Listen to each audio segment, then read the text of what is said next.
feeling sold out, even though I'm keeping strong. But can I hold out when every bit of freedom's gone? They want me rolled out, never to sing freedom song. I wanna see the sky, I wanna feel the rain, but gotta keep away from windows, that's some window pane. It's just a shame, couldn't have planned out all our dreams. Now I scream, cause there's a man in the machine, but the train is off the tracks, and damn, it's losing steam. I wanna call Christine, I haven't seen since 013. I'm missing life like 3 strikes each night. Seems like 3 nights ain't right. Can't fight, space light, hate life, wanting to be snake-like, shutting off this gray life. In the dark can't make light, but where I'm headed now is brake lights. Where I'm headed now they break lights. Counting days like brake lights, feeling weight like brake lights. Had a great life, brake lights, brake lights, brake lights. A place like brake lights, in my face like brake lights. Counting days like brake lights, brake lights, brake lights. Sit here asking, what have I done? If these strings were cut, I'd see my son. And if I could just fly from this place, then I'd hold you in my love embrace. And if I could just speak to you now, I'd renew my vow and be in the now. Is this me in denial? Wanna remove stress from your brow and pay you back some way, somehow. But it's painted black, can see the way back now. But how's the house and how's your mom? I doubt the way the media portrays me makes you hate me. But to think you see that daily makes me crazy, that just ain't me. Counting days like brake lights, feeling weight like brake lights. Had a great life, brake lights, brake lights, brake lights.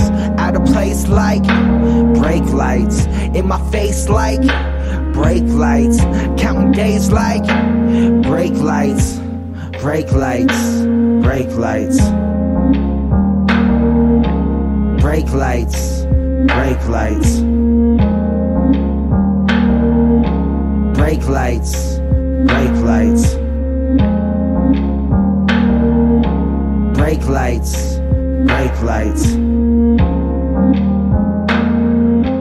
brake lights, brake lights.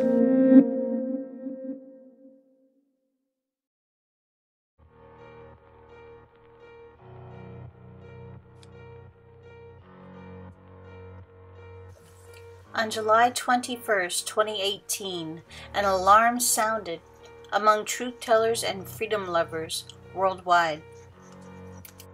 The situation, as I understand it, is exactly as the Intercept, World Socialist website, and Chris Hedges earlier this week reported it, which is to say that it looks very, very likely that the Ecuadorian government is going to hand over Julian Assange to the United Kingdom imminently, probably within the next few days. Possibly. Today, Glenn Greenwald from The Intercept was able to confirm with an anonymous source connected to the Ecuadorian Foreign Ministry that yes, Julian Assange is going to be handed over to the UK authorities in total violation of the Ecuadorian constitution, of Julian's asylum rights and his human rights. Situation now, Glenn Greenwald wrote his story with the revelation that Ecuador is planning to the UK government. An emergency live stream vigil was quickly organized, which included a diverse array of activists, former intelligence professionals, entrepreneurs, journalists, filmmakers, lawyers, artists, politicians, authors, philosophers, as well as whistleblowers. Assange, and how his demise is closely tied to the future of us all. But more than a meeting to state problems, this vigil was dedicated to finding solutions, a plan of action to take the internet by storm. With a close eye on the embassy A united force was created on the internet. A force for freedom of speech. A force for human rights. A force for power to reckon with. If Ecuador does this, and if the UK government takes custody of Julian Assange and arrests him and imprisons him, it is going to cause a global movement that we are going to start here today, where everyone can participate, where everyone is welcome to contribute in the fight to free Julian Assange and to make sure that institutions like WikiLeaks can continue to report the truth to us, the people. But you know, I like to invoke the Noah principle. Now, some of you know what that is. In essence, it's for predicting rain. Rewards only for building arcs. That's what we're about tonight. We're starting to build arcs. And you know, and we have built a platform where like supporting all the people like me who are dying to sign on to Discord at this very second. You were quite right. Unity4J .com/Discord gets you signed in, and I'm there right now. I'd see my son, and if I could just fly from this place, then I'd hold you in my love embrace. And if I could just speak to you now, I'd renew my vow and be in the now. Is this me in the now? Wanna remove stress from your brow and pay you back some way, somehow. But it's painted black, can see the way back now. But how's the house and how's your mom? I doubt the way the media portrays me makes you hate me. But to think you see that daily makes me crazy, that just ain't me. Counting days like brake lights, feeling weight like brake lights. Had a great life.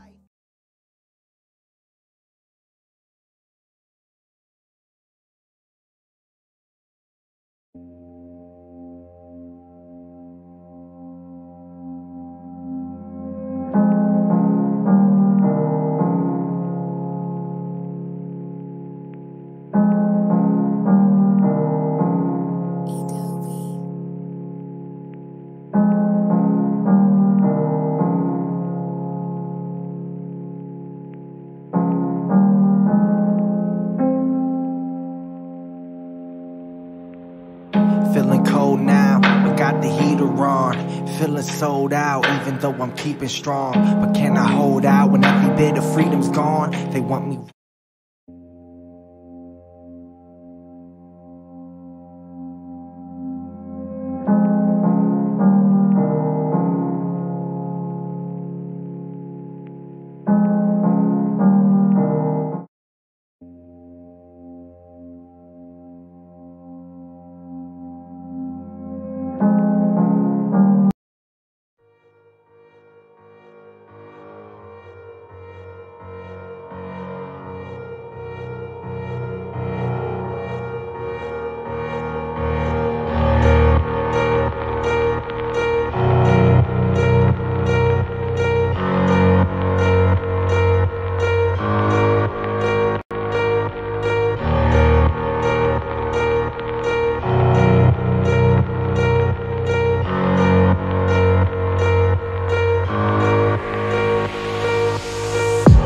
Dreams, I walk free in the city streets. 2,500 days plus 50 weeks, doing hard time for these WikiLeaks, trying to bring the truth out. Man, it only gets you heat, and then they gag you.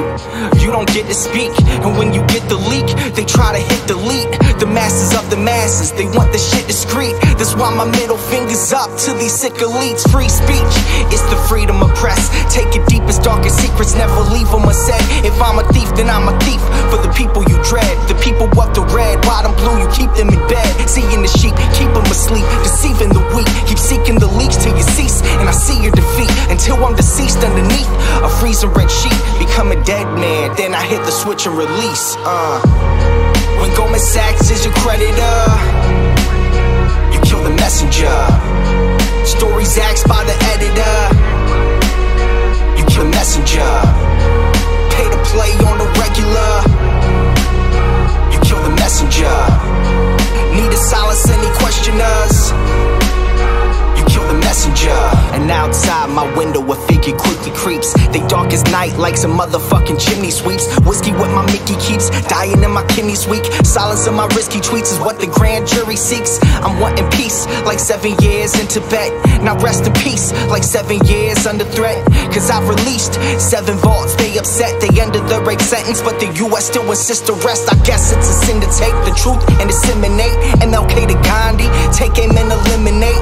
And I don't say I'm great, just wanna say what's fake. But if they kill me, a million others will take my place. The CIA's post like a knife the sharpest. All hypocrisy, lies, and heartless. They want to stop me, my life, make my heart quit. Cause democracy dies in the darkness. When Goldman Sachs is your creditor, you kill the messenger. Stories axed by the editor. You kill the messenger. Pay to play on the regular. You kill the messenger. Need to silence any questioners. You kill the messenger. When the vote count is irregular. You kill the messenger. You caught spying on a senator. You kill the messenger. Removing voters from the register. You kill the messenger. Need to silence any questioners. You kill the messenger.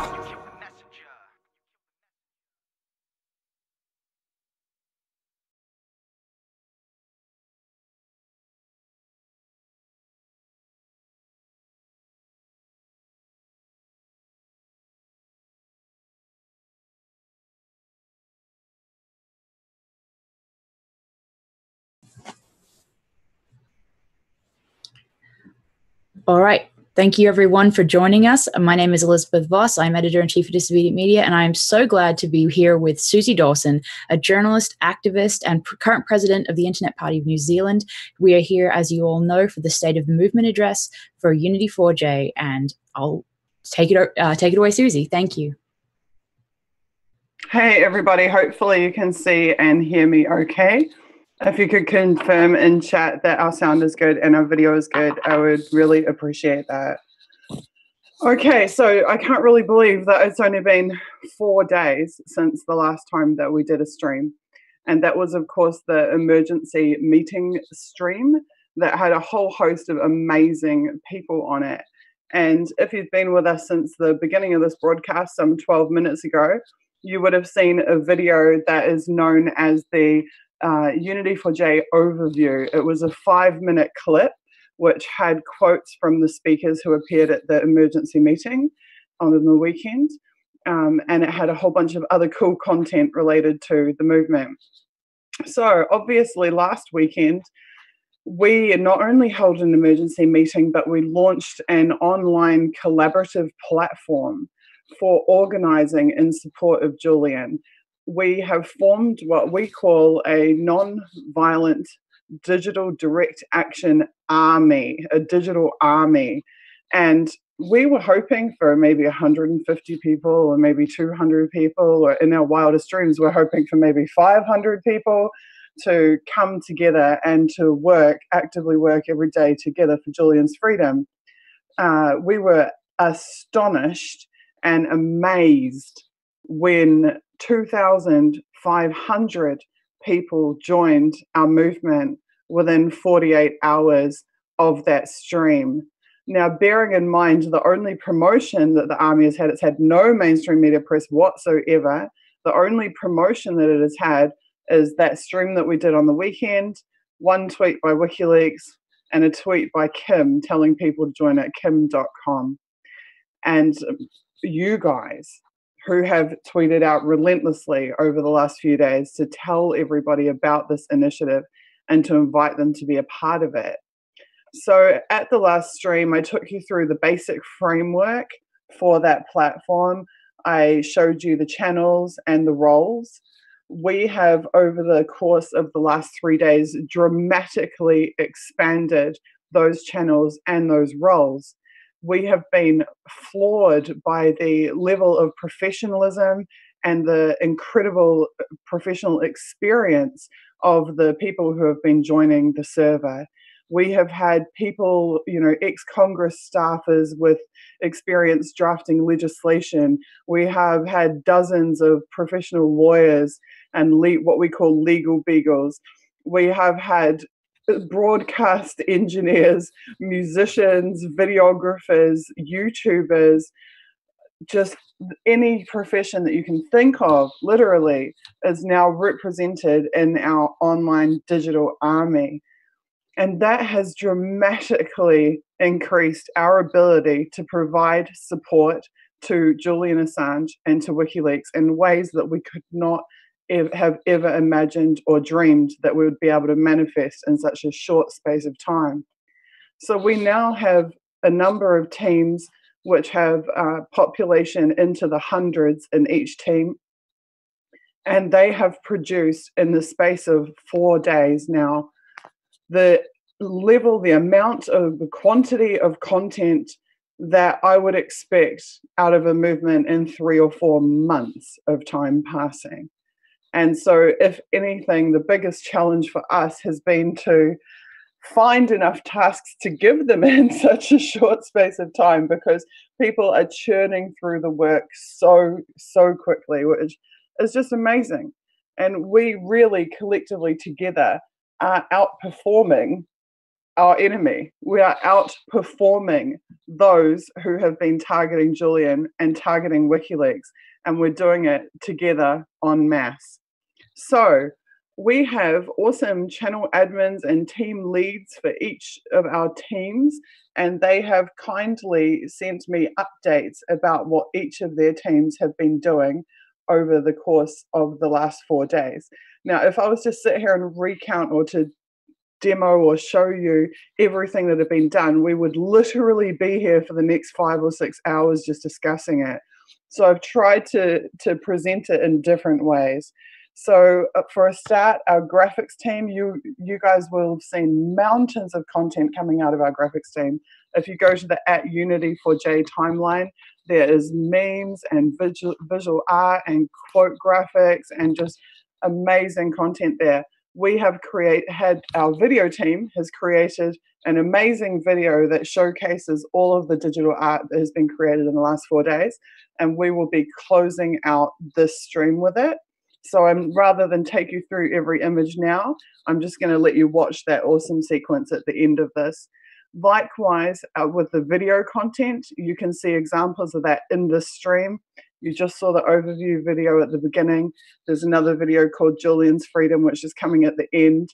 There are countless short videos and short clips that have been made, which we've been tweeting out from the @Unity4J account. So if you want to watch our video content, you can go and check it out yourselves on the accounts, on the Unity4J YouTube account and on my personal Suzie3D YouTube account. There is tons of content. So I guess I'll start with our tech team, because they're kind of one of the linchpin teams that are holding this all together. So we've got a message here from our tech director. He says that our web team is composed of front-end developers, professional designers, back-end coders, and a separate tech team. That tech team has been working to make our Discord collaborative platform more efficient. We also have a security team who is reviewing all of our codes and our systems. The web team is working on upgrading the current Unity4J.com website. They've created a shared GitHub code repository for the current website. So all of our code is being open sourced and everything's being worked on openly and publicly and in an awesome collaborative fashion. You can contact him if you're interested in joining the team. Just simply jump onto our Discord server and ask to be added to the web team. I have a whole technical spec in front of me of the exact specifics of what they're doing and how they're doing it, but I'll save that and let anyone who's interested come on and have a chat to web team, and they can get the full rundown about what these guys are doing and how much work is going into it. and what their precise methodologies are. They are currently working on their biggest project that they're working on is a completely new version of the Unity4J.com website, one that will have we call it a goodies section, which is a downloadable version of all of our digital content, whether it's images or videos or everything else that has been produced. All our digital marketing collateral basically will be there as well. They're creating a new actions platform where you can engage in everything from petition signing to action organizing to a whole range of activities, and you'll be able to do that directly through the site. And some people have shared concerns that they don't necessarily trust Discord or the powers that be to continue allowing us to use Discord to do what we're doing. So I can tell you that we have a whole bunch of software developers who have also joined our movement. And we will simply, first of all, we've backed up everything on the Discord server. So we won't ever be able to lose our data, which is great. But we're also looking at migrating to our own in-house platform hosted on our website and run by our own team. So that is the medium to long-term solution to make sure that we never lose our organizing platform. I think that's it for the recap. They're obviously saying too that they've been doing massive redesigns, getting rid of glowing text and making clean, fresh looks for everything. And they have professional usability experts working to make sure that the new site will be more accessible, more responsive to all devices and browsers, and much easier to use from a user perspective. So I want to say thank you to the web. The web team is massive. If you come in on our server and see exactly, I think within the first 48 hours, we had over 20 developers working together on it. And I'd say it's easily double that now, which is a huge, huge development team and a massive asset to our movement. So thank you so much to everybody who's working so well. Also, I just want to insert in there, they have engineered a couple of bots. And it's really nice, you know, for all the AI and bot usage that gets used against us, it's really nice to actually have some of these tools on our side. And what those bots are doing at the moment is managing the channels and the role assignments. So one of the coolest developments that's happened is rather than us have to manually sit there and assign roles to everybody, there are now bot commands where newcomers to the movement can type in a command and add their own roles for themselves through the bot, and then access the channels of the teams that they're interested in working for. So that's been a really fantastic development, and I really appreciate the couple of specific people that took that initiative and got that done. That's really, really super helpful. So moving on from our web team, we have our awesome comms team. The capacity of our comms team to produce work has been mind-blowing. I put tasks in there for them and they're done within an hour, and they're done to an incredibly professional standard, you know, the best that you could expect of any marketing or PR company that you might outsource to. They are absolutely fantastic. So here is what the comms team admin has had to say. After the incredible live meeting that kicked off a new beginning for the Unity4J movement, activists from all walks of life flooded into our channels of communication, eager to take action in defense of Julian's life and liberty. Among those who joined was a fantastic team of dedicated individuals who quickly came together to form the Unity4J communications team, promptly setting out to discuss and accomplish relevant and necessary tasks for the Unity4J movement. The Unity4J comms team has been able to attract the likes of public relations experts, experienced editors, proofreaders, and a host of other extraordinary writers and innovators. To date, the Unity4J communications team has successfully published the first movement press release, created a dedicated team to research and handle outreach, launched a campaign to obtain the Nobel Peace Prize, a Nobel Peace Prize nomination for Julian Assange, pushing the envelope for him to be considered in 2018, has started creating rewrites of all descriptions for YouTube content of past Unity4J vigils, and I'll just add in there, and they're actually rewriting the copy for the entire website as well, and the new website too. and as well as having drafted and started sending out letters to organizations and individuals that may be sympathetic and helpful to the Unity4J movement. Observing that the Unity4J movement is here to stay, the Unity4J communications team promises to continue to display phenomenal coordination and performance for the foreseeable future. So thank you so much to our amazing comms team, because it's really been an incredible experience. I mean, the day before our last stream, I woke up from my 1 hour sleep knowing that I had to draft a press release, get a press release out, draft media resources file with everything that needed to go to MSM or any media outlet. I had to do all of the, put together the description for the YouTube page of the stream. I had all of this mountain of work. And now we have literally dozens of people at any given moment sitting there, taking that work off of us, doing a better job than I ever would have done of it, to be frank, and getting it out the door within minutes. So you guys are just completely changing this paradigm. I genuinely believe, and I'll talk more about it after I finish going through the team accomplishments, but I genuinely believe that what we are doing on this campaign is transforming the way that activism happens. And I can see some of our distinguished guests smiling away, because it's true. What we are doing is creating a new paradigm for digital activism and for mass movements. And it's an amazing, amazing thing to be a part of. So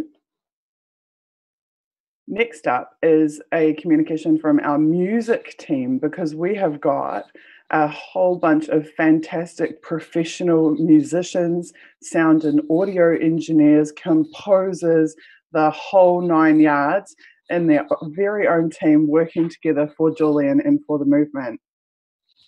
Their accomplishments are, they have re-released Kill the Messenger by James Gets It and V for Vapid, producing on the back of 2 professional studio recording sessions, the donations for which came from people in the movement. They've released Break Lights by James Gets It and V for Vapid. They have released a remix of Kill the Messenger by @Savo. I hope I'm saying the name correctly. And that remix, thanks to the support of our incredibly massive social media team, reached #2 on the Tune platform, which, like, across the entire platform, hit #2 most on the most listened tracks on the platform, which is just incredible that so many people completely outside our movement are being exposed to Julian's situation, the need to support Julian through creative endeavors such as this. And they're saying all of the tracks related to the movement have been uploaded to Tune and also to SoundCloud. They have worked with the graphics team and completed promotional banners for all social media for the music tracks that have been produced. They are currently working with the video team to complete music videos, professional grade music videos for each of the tunes that have been produced. And cover art, they're saying. And they have had offers from major mainstream musicians to work with them and to work with the movement. And I won't say any more about that. So I'm keeping to what's already been done and not what's coming up. And we will probably be doing these retrospectives once a week to let you know what we have achieved. But I'm definitely keeping away from the awesome things that are in the works and sticking to the awesome things that have already been released for obvious reasons.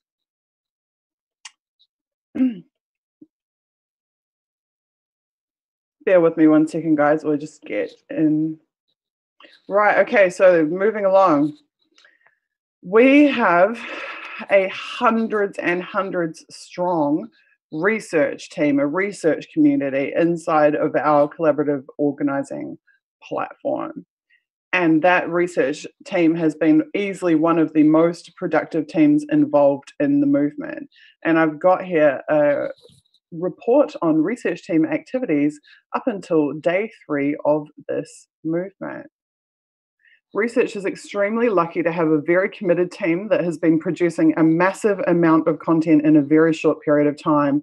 People have been self-organising and building smaller teams to do the work. The initiative that everyone has shown has been awesome and awe-inspiring. From day one, we started working on 2 main projects and some other side projects. Project 1, the first main project, and our priority at this time, has been to build global contact lists for our outreach team to utilise. We have completed work on the following lists. We have created a list of 582 UK members of Parliament, including addresses, emails, social media, and other pertinent information. We have created a list of 77 Australian members of Parliament. The following lists are now in process. We have a list of 150 contacts which contain email addresses and other contact information. We have listing organisational information for universities, colleges, and tertiary educations worldwide. Oh God, guys, wow, you have like so many here. They have MSM lists. They have lists of every union in the world. They have lists of religious organizations across the world. And this is all for our outreach team to take this information and to make contacts within these organizations and with these people to implore them to take actions, to participate in the campaign or to take independent actions in support of Julian and in support of WikiLeaks. Research team, I love you, and I'm not surprised that you've provided me with such a comprehensive report that would literally take me 25 or 30 minutes to sit here and read out. So I'm really sorry that I'm just going to skim through it and just give the main points. But basically, the research team is the backbone supporting all of the other teams. So when all the other teams need information, they go to the research team. The research team dig out the information, they compile it in a easily digestible format, supply it to that team, and then that team is able to action it. So the research teams are just absolutely amazing. They're also saying that they have been going point by point through the major MSM distortions and outright lies, and then matching them up directly with the true facts about Julian's situation and about his legal cases. And that there's a whole lot of analysis work going on about that. And that they're then working with the graphics team to present those visually in the form of infographics, and then they're working with the social media teams to send those out around the world. They also have a FOIA sub-team on board, so we should expect FOIA-related projects in the near future. And they've created a reference library with all of the data collected by the research team. And this data is available to all the teams who need it.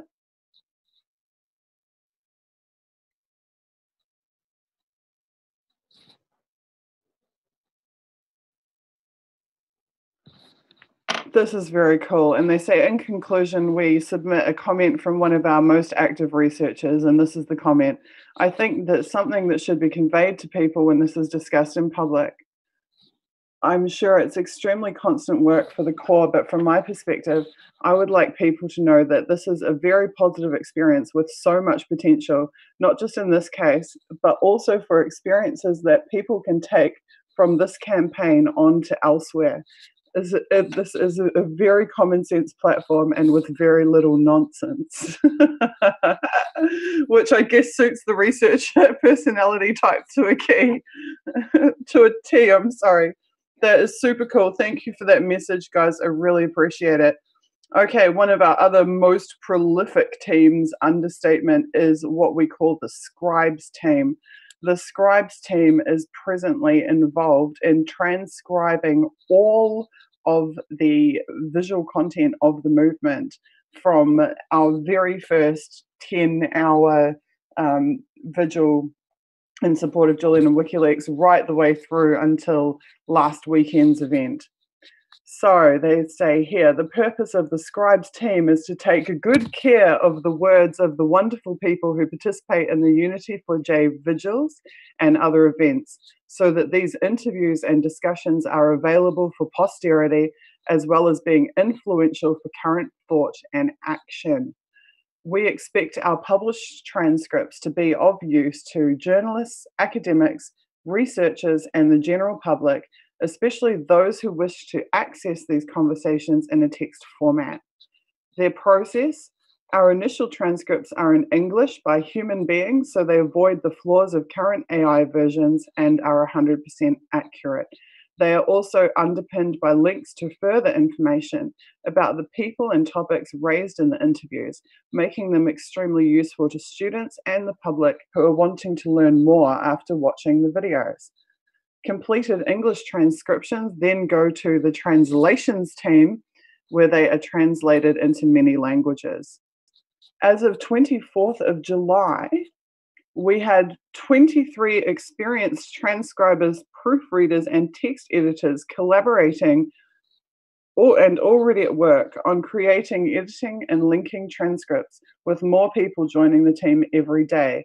We have scribes of all ages, with many retired professionals and genders. And they have people from very diverse parts of the planet. They are currently working on transcripts for 3 vigils plus sundry off-vigil interviews, representing over 70 hours of video time plus clips and off-vigil interviews. Their system of operation, as well as currently working on transcriptions, we're also working on building transparent and collaborative systems to manage this work across all time zones, maximizing the help yourself to a task principle, so that within quality guidelines, people can choose which task they want to work on, which speaker's words they want to work on, and when they want to work, and within limits, the sign-off date is of their choosing. The pleasures of working in this section. People working in this section have already commented on how much they are enjoying working with the words of such knowledgeable and interesting speakers, and how much they are enjoying both learning new tech skills and using their well-developed skills for a good purpose. And especially on the satisfaction of supporting Julian Assange by donating their time and talents to the cause of unity and fighting for Julian's freedom. That is just the coolest thing ever. Okay, now, because of the nature of the translations team being in 26 languages, it is a little bit difficult for them to fully report at this time, but I can tell you, within 24 hours of forming the translations team for the Unity4J movement, we represented 18 languages. We now represent 26 languages. Those include several African languages. They include Te Reo Māori, which is the indigenous language of New Zealand, my homeland, and which I just about burst into tears when I saw the first full-length translations into Te Reo Māori of Unity4J content, and even saw those translations then being sent through to members of parliament in the New Zealand Parliament in our national language. It's an extremely powerful and, for me, emotional thing to see that this movement is even representing the Indigenous people of my home country, my tiny little corner of this globe, and is doing so for many, many, many others. So presently, the translations team has one of the hardest jobs, but they are one of the biggest teams in terms of numbers, and they are one of the most dedicated teams. They have multiple channel admins and team leaders rather than just one, for obvious reasons. And they are translating the entire history of this movement into 26 languages. And they are translating all of the content produced by our graphics and by our video teams into 26 languages in real time.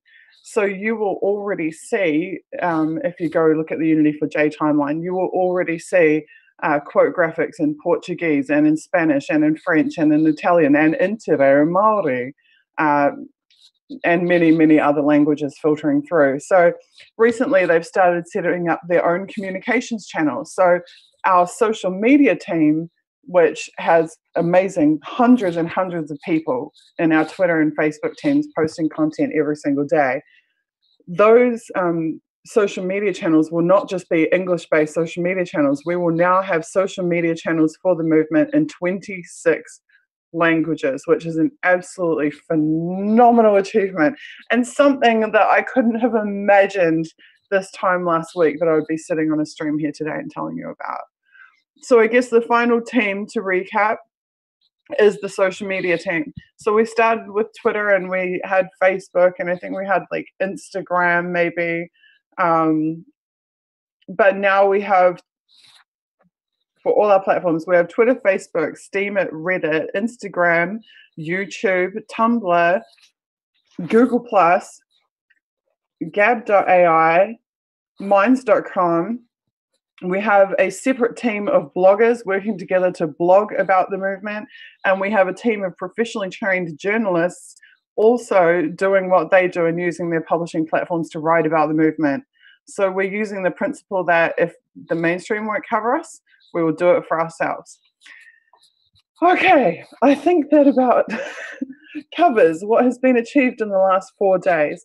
On top of that, I just want to point out we have 15 amazing mods, and the mods are administrating over and managing 2,500 members of the server and supporting them on a daily basis, and I greatly appreciate that. Now, what we've been doing is keeping a very close eye on those of you who are kind and helpful and supportive and loving, and facilitating the progress being made in this movement. And we have been applying, we being the mods, have been applying an additional role to you, and that role is called helpful. So if you look at your roles listing and you see helpful on it, it means that one of the mods has taken note of the fact that you're an awesome community member who's contributing to a fantastic work environment, and you'll find that you have a few more permissions than your average user, and you can do a few more things. So thank you so much to everybody who's already been tagged as being helpful. You are the future of this movement. You are what will keep the atmosphere great on our server, and what you are the glue that will bind everybody. We also have a new role that has been added to some people, which is called the contributing role. In order to be assigned the contributing role, it means that you have directly produced or worked on the production of something that has been approved and utilized in the movement. So no matter what your team is, if you have directly contributed work, whether it's collaboratively or you've done something yourself, and that work has been used by the movement, you are given that role. So that means you are a very valuable key member. So going forward, we're looking at a trust matrix in terms of people being able to have increased abilities and increased permissions on our server.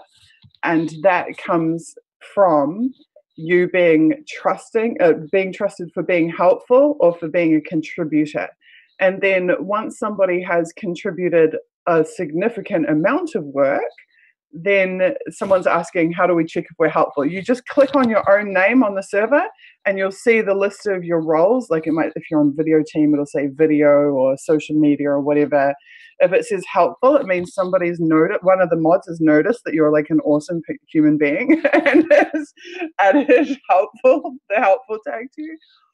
So once somebody has contributed repeatedly over and over again, they will go to the role producer. And producer means that you're someone who, you know, you've acclimatized to your team, you're repeatedly producing amazing work that we're utilizing, and that we want to give you a greater ability to help to manage your team and other people. And then that's what I consider to be like the sub role to the mods.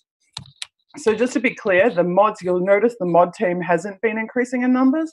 The reason for that is because every single member of that mod team is somebody who has worked across multiple movements with us and has relationships going back years and years and years.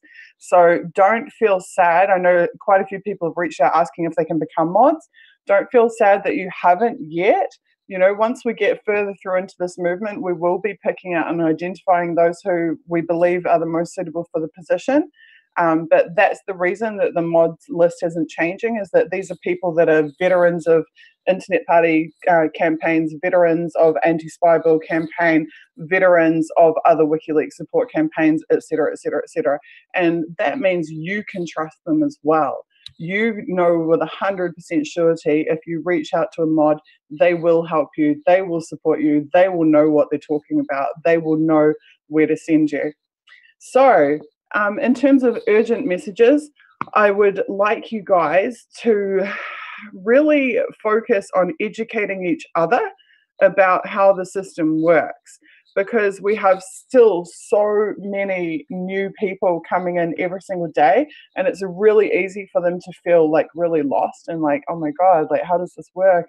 And they see like this massive list of thousands of people, and it's difficult for them to know how to actually integrate themselves and how to get started.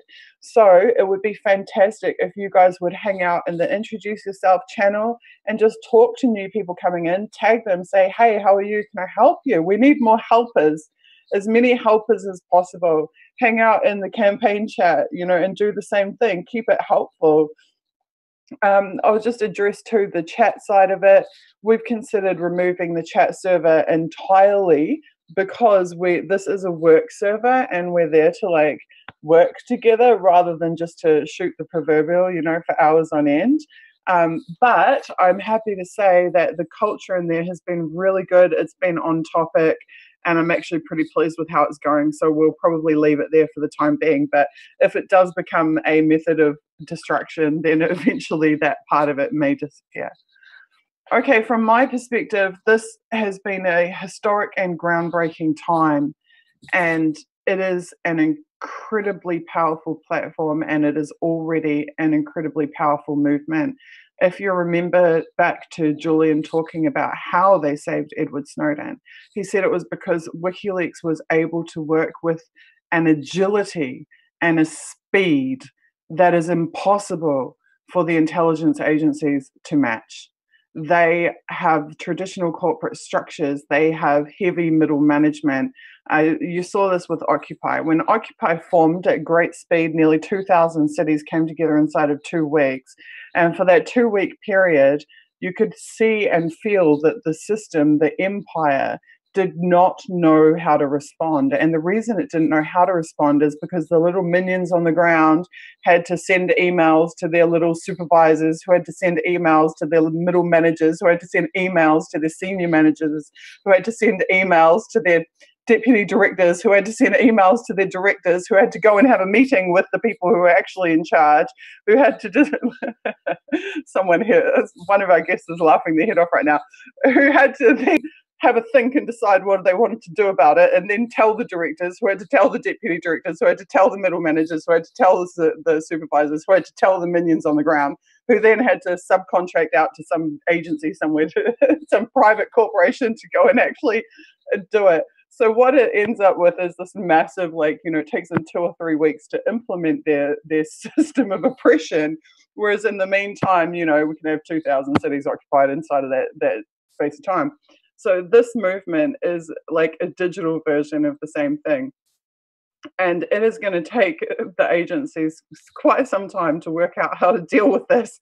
And in the meantime, we will be talking to 20, you know, people in 26 languages. So I personally am very, very pleased to see us taking that agility model that WikiLeaks utilized so successfully and deploying it at scale. So there's one more thing that I want to show you. Actually, I'm not going to show you because we're running out of time, but I'm going to tell you about, and this is one of the most exciting aspects of what we're doing right now by far. And it's again something I didn't even dream of. WikiLeaks shop, the official WikiLeaks shop, is about to launch a range of Unity4J movement apparel. The idea to do this was put together 24 hours before all the design was completed and submitted to them for that range of apparel, because that's how fast the turnover of our graphic design team was. So we are now going to have Unity4J coffee mugs and t-shirts and hoodies and everything coming out in the official WikiLeaks shop. Our movement offered for 100% of the proceeds to go to WikiLeaks and to Julian Assange. And that brings me to something else, which is the financial side. Every single thing I've said today that we've done has cost no money. I think we've spent probably a couple of $100 on some tech solutions. Other than that, we have literally spent no money. It has been all done on love and solidarity and the kindness of volunteers and taking time out of their day every single day to work on this movement.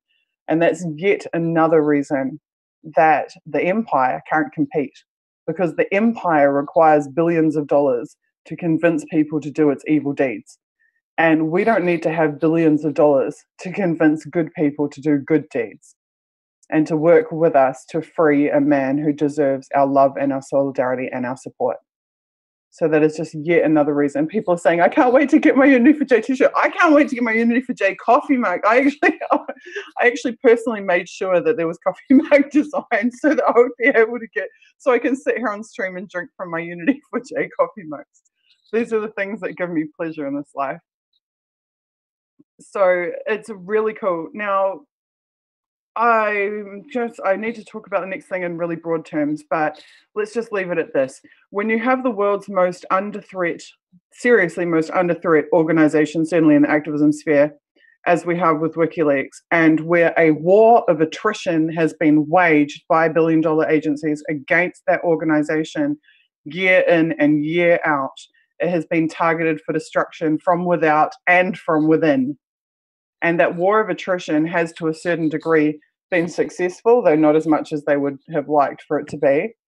And then you have a support structure formed with 2,500 volunteers, 500 of which are active at any given minute. There's 500 people actively working. So, I mean, we call it 2,500, but any other hour of the day, it's 500 people actively working to support that organization.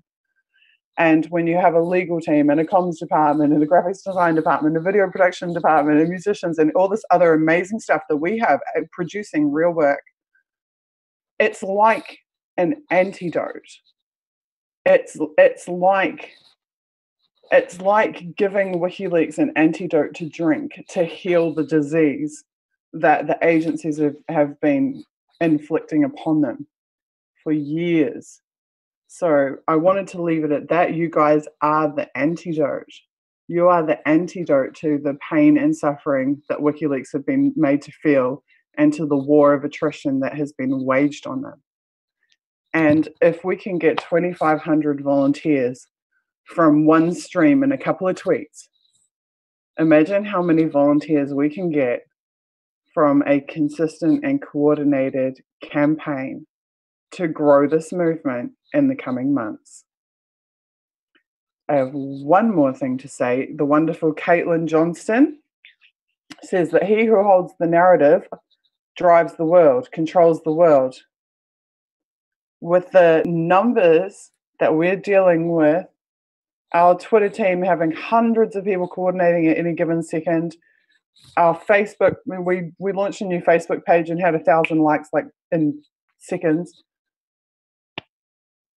We can drive the narrative.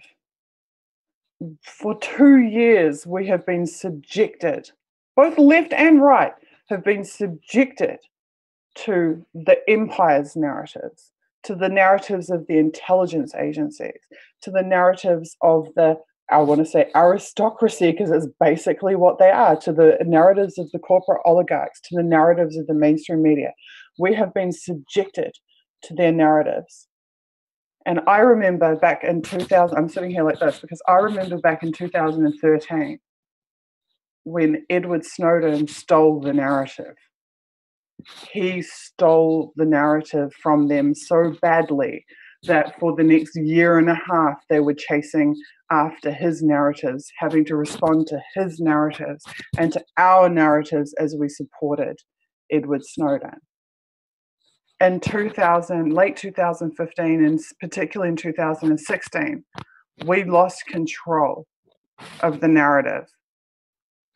WikiLeaks were, to a certain degree, able to seize that narrative back through releases. But ever since 2016, we're now sitting here in July of 2018.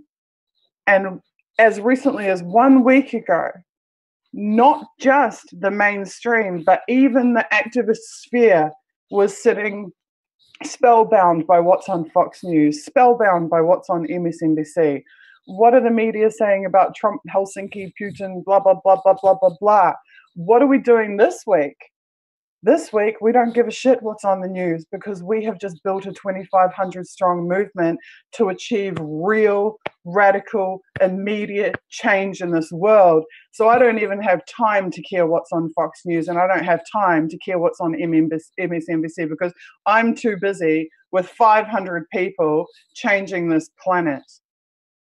And that is us taking the narrative back. And you watch as our attention and our energy is poured into the direction that we want to go in and we want to take this world in. You watch all of those people will be chasing us. They will be chasing our narratives. And we will drive the conversation. Once again, like Ed Snowden did in 2013 and 2018, we will seize back the narrative. And I'll leave it at that. Susie's on a roll, someone said. I'll leave it at that. So what I want you guys to do is just to remember that where we put our attention is where everybody else's attention will be. There is just so many messages of love in the chat right now. I cannot even count them. I love all of you guys. What you're doing is historic and remarkable and completely changing the situation for Julian and WikiLeaks. You are transforming the situation. You actually, we said, I was talking to Ray in the last stream. We're talking about spirituality, and we're saying that at the most, these people with their evil plans and their bad motivations, their nasty, malicious motivations, at the moment, the 11th hour or the 12th hour, when they're about to realize their great victory, there's always some cosmic spanner in the works, some karmic spanner in the works that comes and totally screws them up. Well, you know, a week ago, they were thinking, haha, we're getting our hands on Julian any minute and no one cares. Well, this week, they're not thinking that. This week, they're thinking, holy shit. The biggest digital army in history has formed with the sole purpose of supporting Julian and WikiLeaks. What the hell are we going to do about it? And in the meantime, we're producing tons more work. So thank you guys so much for being here. I'm going to shut up now because I've talked for way too long.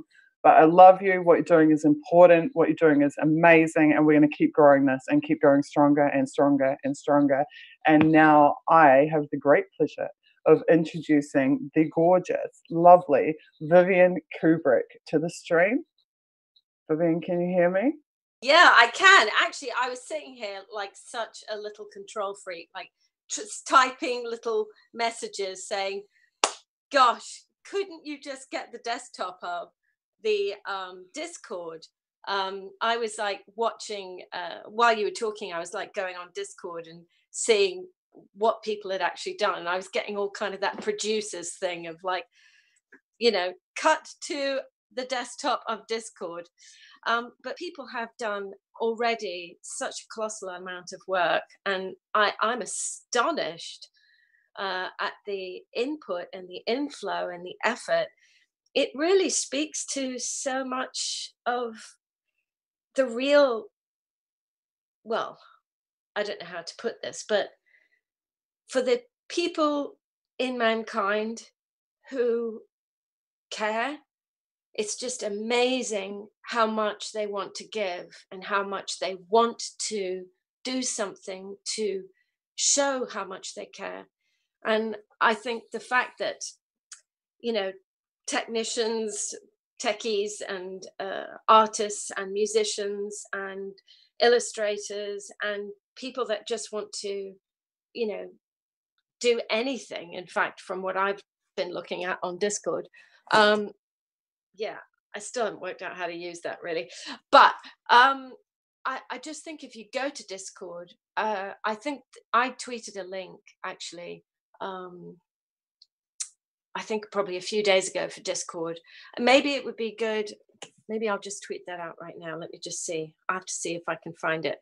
But if you, yeah, what I'm realizing like what an epic fail I am. Like in the first 1 minute of the stream, I should have been like, go to unity4j.com, go to unity4j on Twitter, go to unity4j.com/discord to join our platform. Yes, in fact, I'm going to tweet that out. I'm just going to look through my stuff, but okay. I'm sure that I know that the mods that are in our YouTube chat will be posting that link repeatedly throughout this is something we as presenters and guests and panelists are going to have to learn, and that is that we have 500 people sitting there right now fully wanting to do things to help us, and you can talk to them right now on the stream. So rather than you trying to sit there and tap out your tweet, you can say, hey, I mean, I've got 280 mentions there since I've been blathering away. So our Twitter team is going hard at it. So you can be like, Twitter people, lovely Twitter people, could you please spread the link out on all of the social media platforms? And they will put it across all of our platforms right now. So social media admins, we love you. You're doing a phenomenal job telling the world about what's going on. Could you please share the link to our website, the link to our social accounts, and specifically the link to our Discord, to our organizing platform? Actually, you know, I saw while I was listening to you the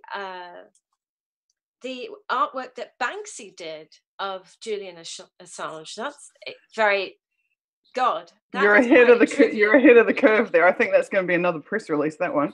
But by all means, tell people about it. Tell people. Oh yeah, no, Banksy.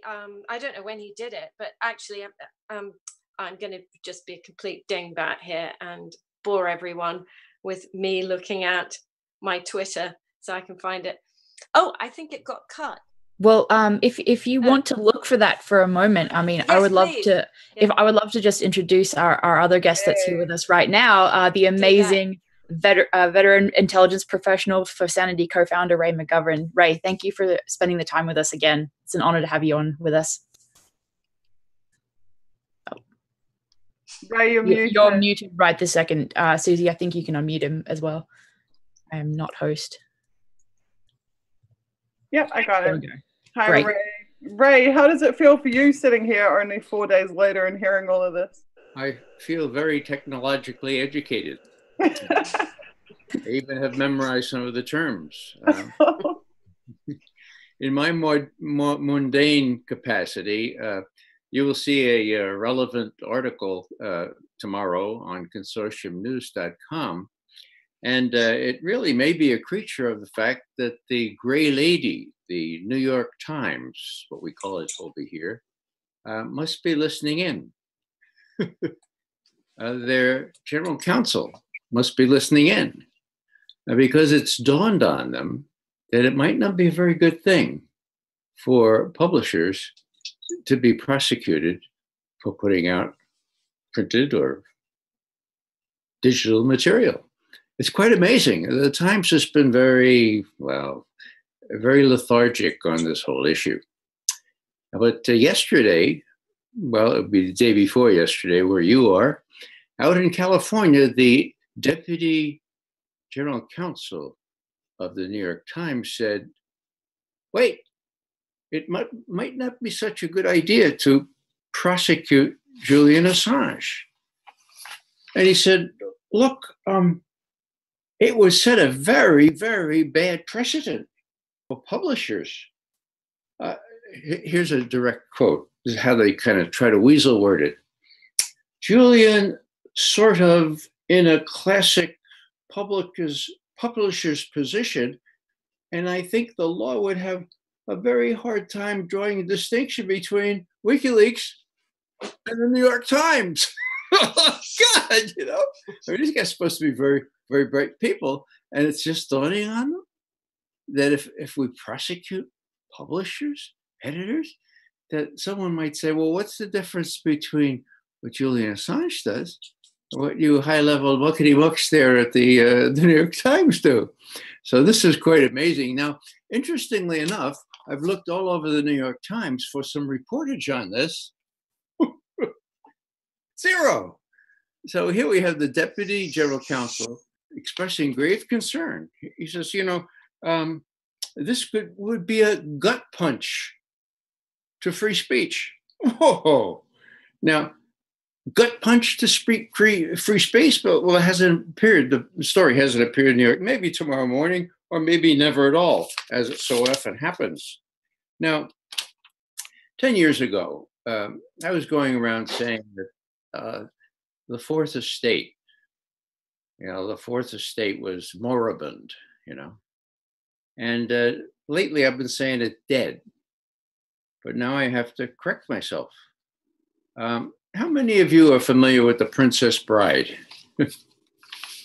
Well, two of my children have committed it to memory, and so I've heard it over and over again. And there's a place there where Billy Crystal, he's playing Miracle Max, of course, and he's trying to bring Wesley back to life, and people say, he's dead, and Billy Crystal says, no, he's just mostly dead.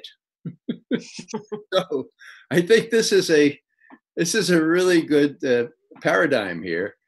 The Fourth Estate is mostly dead, but now we see people in the New York Times realizing that their own ox is going to be gored if people proceed to prosecute publishers for no other crime other than publishing material. And so there's a glimmer of hope there. I was recalling when we awarded Julian Assange, and I hope Christine is listening in. She was one of our big supporters when we gave him the Sam Adams Award for Integrity. Now, that was after his first very large press conference in London, and we had Ambassador Craig Murray and Dan Ellsberg on hand from our movement, from Sam Adams Associates, to give him the award. Now, our award is it's not an Oscar, really. It's a candlestick holder, okay, for shining light into dark corners. Craig Murray is himself a recipient of the Sam Adams Award, and he was gracious enough to take his own candlestick holder, put it with the citation, and give it to Julian Assange at the end of that very, very important meeting. Julian and his colleagues laid out the Afghan tape, so Ask Afghan videos and so forth. Now, what am I saying? Well, we thought it was really appropriate, since this all happened in London, and since Edmund Burke, the British statesman, late 18th century, coined the expression, the Fourth Estate. People don't realize where it comes from, but at that time, there were three estates. There were three houses in Parliament. And Edmund Burke got up one time and he said, let me quote him. He said, these three estates here in Parliament are very important, but more important by far, his words. But in the reporters' gallery yonder, there sits a fourth estate, more important far than they all, than all the other three. Now, the year was 1789, the year our Constitution in the United States was finalized. 4 years later, we got the First Amendment defending the freedom of press. Well, we made that point about Julian because we thought it was really important that this new method of publishing data was so important, and that even though the Fourth Estate was moribund, mostly dead, if you want to quote Billy Crystal, still there was great hope because Julian had figured a way how to do this. We said this at the end. Today we honor WikiLeaks. Julian made a big point of saying, look, I'm not going to take any award unless it's in the name of my sources, because without my sources, of course, WikiLeaks would be nothing. Great to his credit. So he said here, or we said, we honor WikiLeaks and one of its leaders, Julian Assange, for their ingenuity. Talk about ingenuity all night here. For their ingenuity in creating a new highway by which important documentary evidence can make its way quickly and confidentially through the ether and into our inboxes. Long live the Fifth Estate. That's what we're doing here. we're the fifth estate, and whether or not the fourth estate is mostly dead or moribund, or maybe it will resuscitate once the New York Times and other people who have been asleep realize that this can't happen without their own ox being gored, without their own ability to do their job to the degree they do it these days, will be hindered if they let this thing happen. So there's a lot of place to travel here for the New York Times. They didn't say anything about the two UN statements accusing people of arbitrarily detaining Julian, and they've been sort of typically caustic in their coverage of WikiLeaks, mostly because they've bought this legend about Russiagate. But there's a glimmer of hope, and here at least one deputy general counsel of the New York Times is really, oh, wait a second. Let's see if we really want to countenance the prosecution of somebody who is a publisher like us. So that's all I have to really say here. But there's precious few bright lights going on, and that's one of them. We'll see. Maybe, well, we'll see. I don't know what the latest is on Julian's condition. Maybe someone could fill us all in on that. But I think a little bit of hope comes not only from what I just read, but mostly from what you, Suzie, have imparted here, and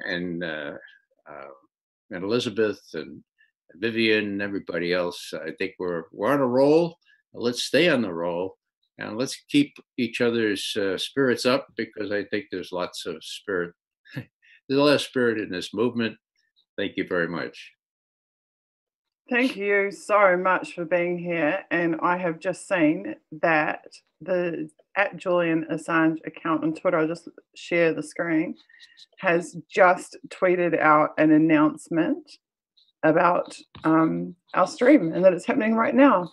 Live, they say, how to participate in the free Assange online campaign, and they have linked to the YouTube. So that is super cool and fantastic. And also, I feel really bad because we have so many teams and so much that's going on that inevitably I totally forgot something major. And that is, I got an email, I'm sure he won't mind me saying, I got an email from Mark Crispin Miller, who is the New York University media professor, who has media studies professor, who has appeared several times on our vigil events. And he said, Suzie, where are the podcasts? We need downloadable podcasts so that people can just listen when they're doing stuff, and not just like the video format, but actually have an audio format.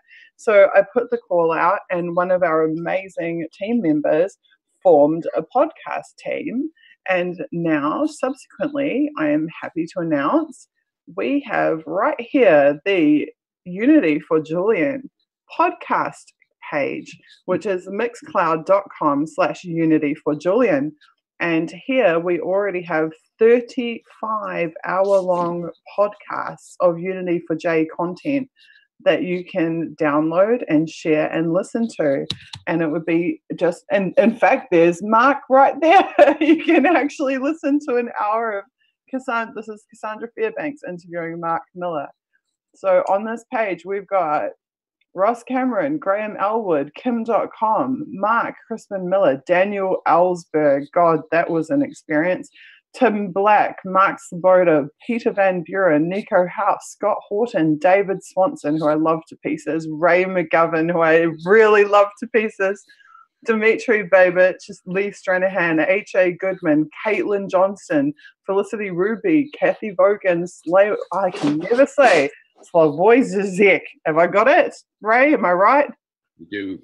Thank you. Craig Murray, Simon Floth, who's one of the original WikiLeaks philosopher group people. He's a really cool guy too.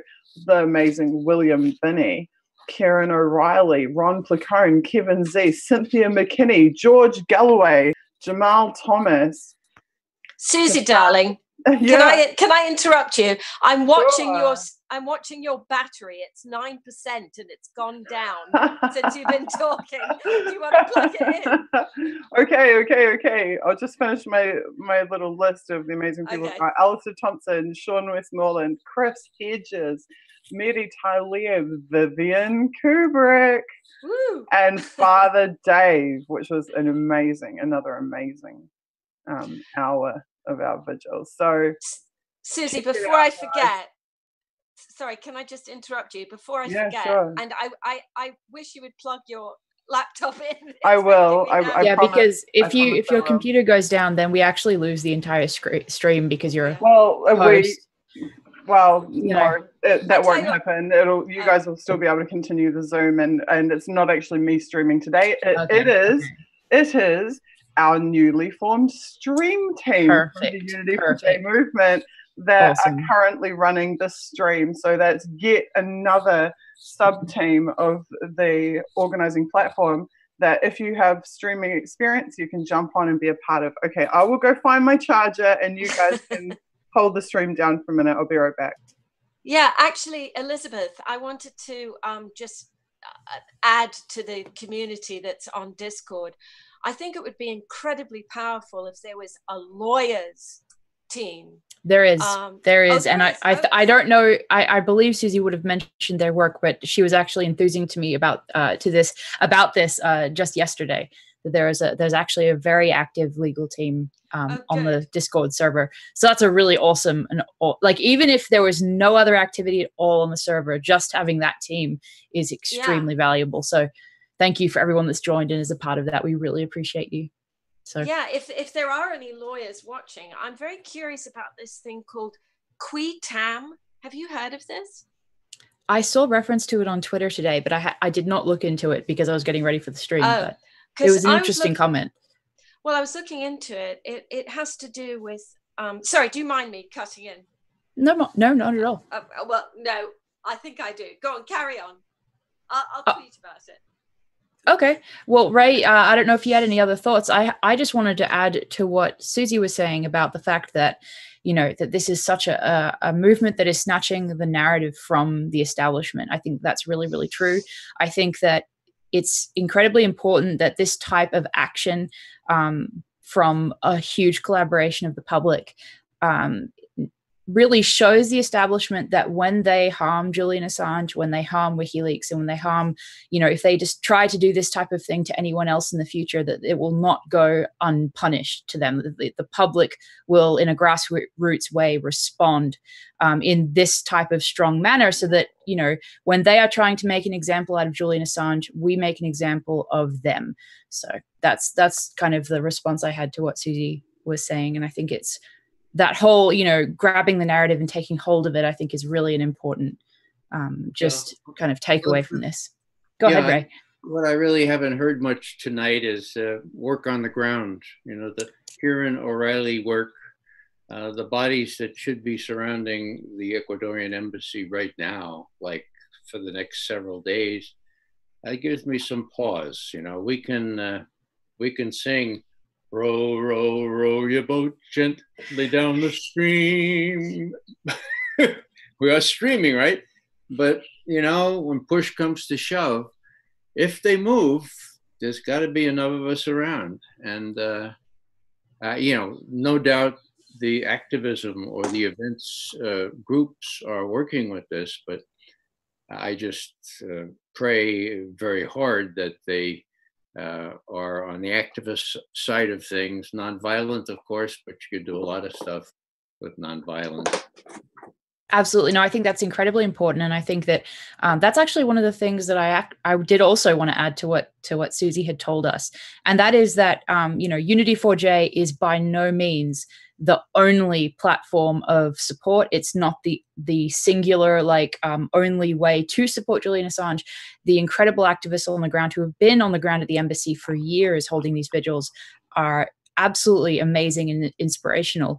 I know that Kieran has been spending an incredibly long amount of time on the ground over the last few days. He's been sending out images of updates. I think it was earlier today that he or was it yesterday? I'm losing all track of time. But basically, he showed us a picture of an unmarked police van that showed up.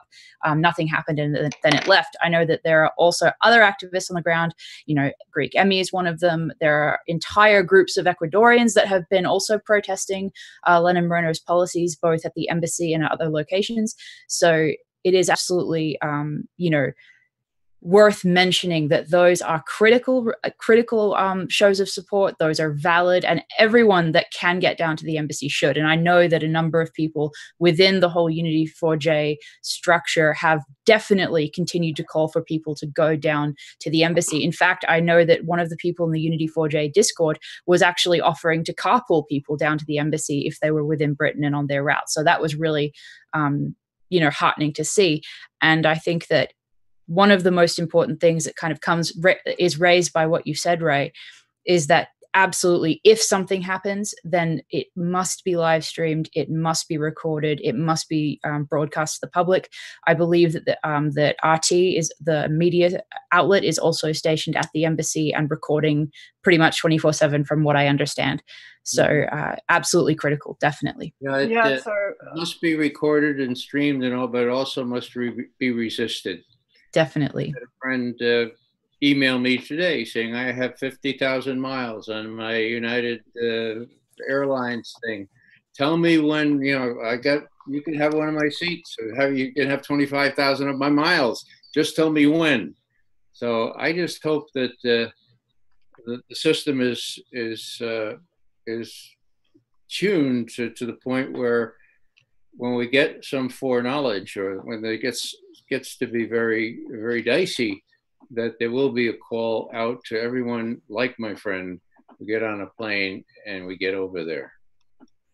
So Ray, I'll just give you a little bit more info on the events and action side of things. So I'm just going to open this by saying something else which will probably amuse you, which is that, of course, sure enough, we've had people joining the platform who have not really been working on a team, but have been very, very interested in trying to get certain questions answered in a timely fashion. For example, questions like, well, when you guys do ground actions, will you be targeting the US or the UK or the Ecuadorian embassy? Because we need to know which of the embassies it is that you're going to be targeting. But of course, what this is it's the diplomatic protection squads wanting to know which jurisdiction it's going to be in, and therefore which of their teams it is going to be that will need to respond to any actions, which is why they are obsessively interested in whether we are at the US, UK, or Ecuadorian embassies. So we are not giving away any information about future plans at all, because that would be self-defeating. However, what I can tell you is a couple of things. First of all is that, as I think we mentioned a few days ago, we are setting up organising groups by geolocation, by region, by country, by city, so that people can coordinate with each other and to organise their own events and actions from that point. The second thing is that we are, at Unity4J, we're using our amazing human resources to support all of the organising efforts in support of Julian and WikiLeaks. So, for example, I had one person complaining to me yesterday, why are you supporting the socialists, the class-conscious emergency actions planned in 14 countries are the socialists? And I said, for the same reason that we are supporting the MAGA crowd in the Washington, D.C. events, and we're supporting the Catholic workers in London at the Ecuadorian embassy, because we don't care what your politics are, we don't care what your ideology is. If you are organising in support of Julian Assange and of WikiLeaks, then we will absolutely amplify those efforts, we'll absolutely provide support to you. We are a non-ideological, non-political movement, and therefore we will support everybody. I mean, there's groups of Buddhists in Tibet. I mean, they're actually in Nepal. They're holding an action in Kathmandu. Wow! And that's one of the event banners and graphics that our graphics team has been helping them to get professionally designed graphics and banners out for. So that's incredible. Yeah, so I mean, in some ways, what we're doing is even beyond holding a physical event. We are providing an entire support infrastructure to all of the on-the-ground physical events. The other thing I would say is that if you have reviewed the recent footage that has come out in the last 2 days, there has been a dramatic increase in numbers on the ground at the Ecuadorian embassy.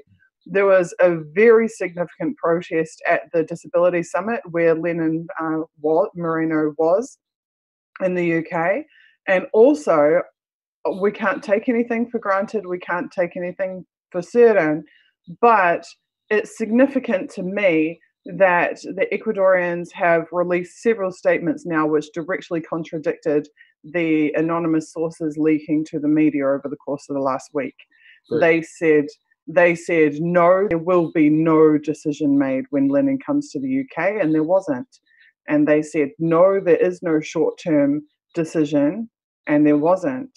And I won't step on the toes of other journalists who might be doing certain research around related topics to that, but it may well be that the reports, the almost hysterical reports in some of the mainstream media outlets, those reports may have come from people who are very interested in creating the idea that any second now Julian would be taken away, and to do so immediately prior to Lenin's arrival in the UK.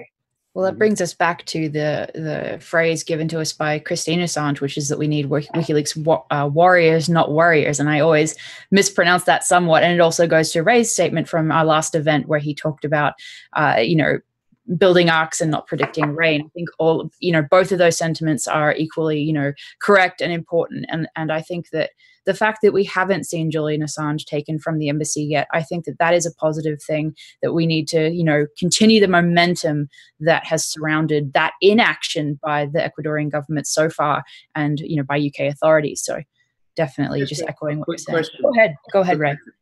So I'm a worker in MI5. And I have a conscience. And I think freedom of speech is important. Do I have an easy way? To let people know what I know? Do I have a discreet, secure way to do that? I don't know the answer to that, but hopefully if he's interested, or she, more likely a she, since the she seem to have more courage these days,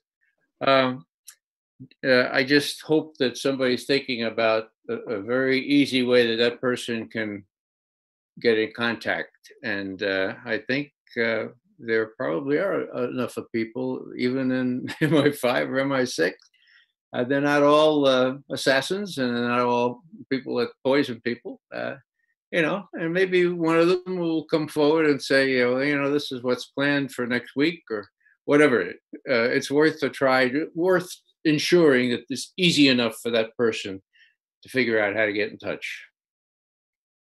Absolutely. Now, if they come for me, I hope somebody will look into it. Definitely. No, it's been a crazy news cycle with those particular agencies, especially in the last few months. But I guess keeping this discussion on topic, I believe, have we just had another person join us, Suzie, or are we just getting ready for a special guest?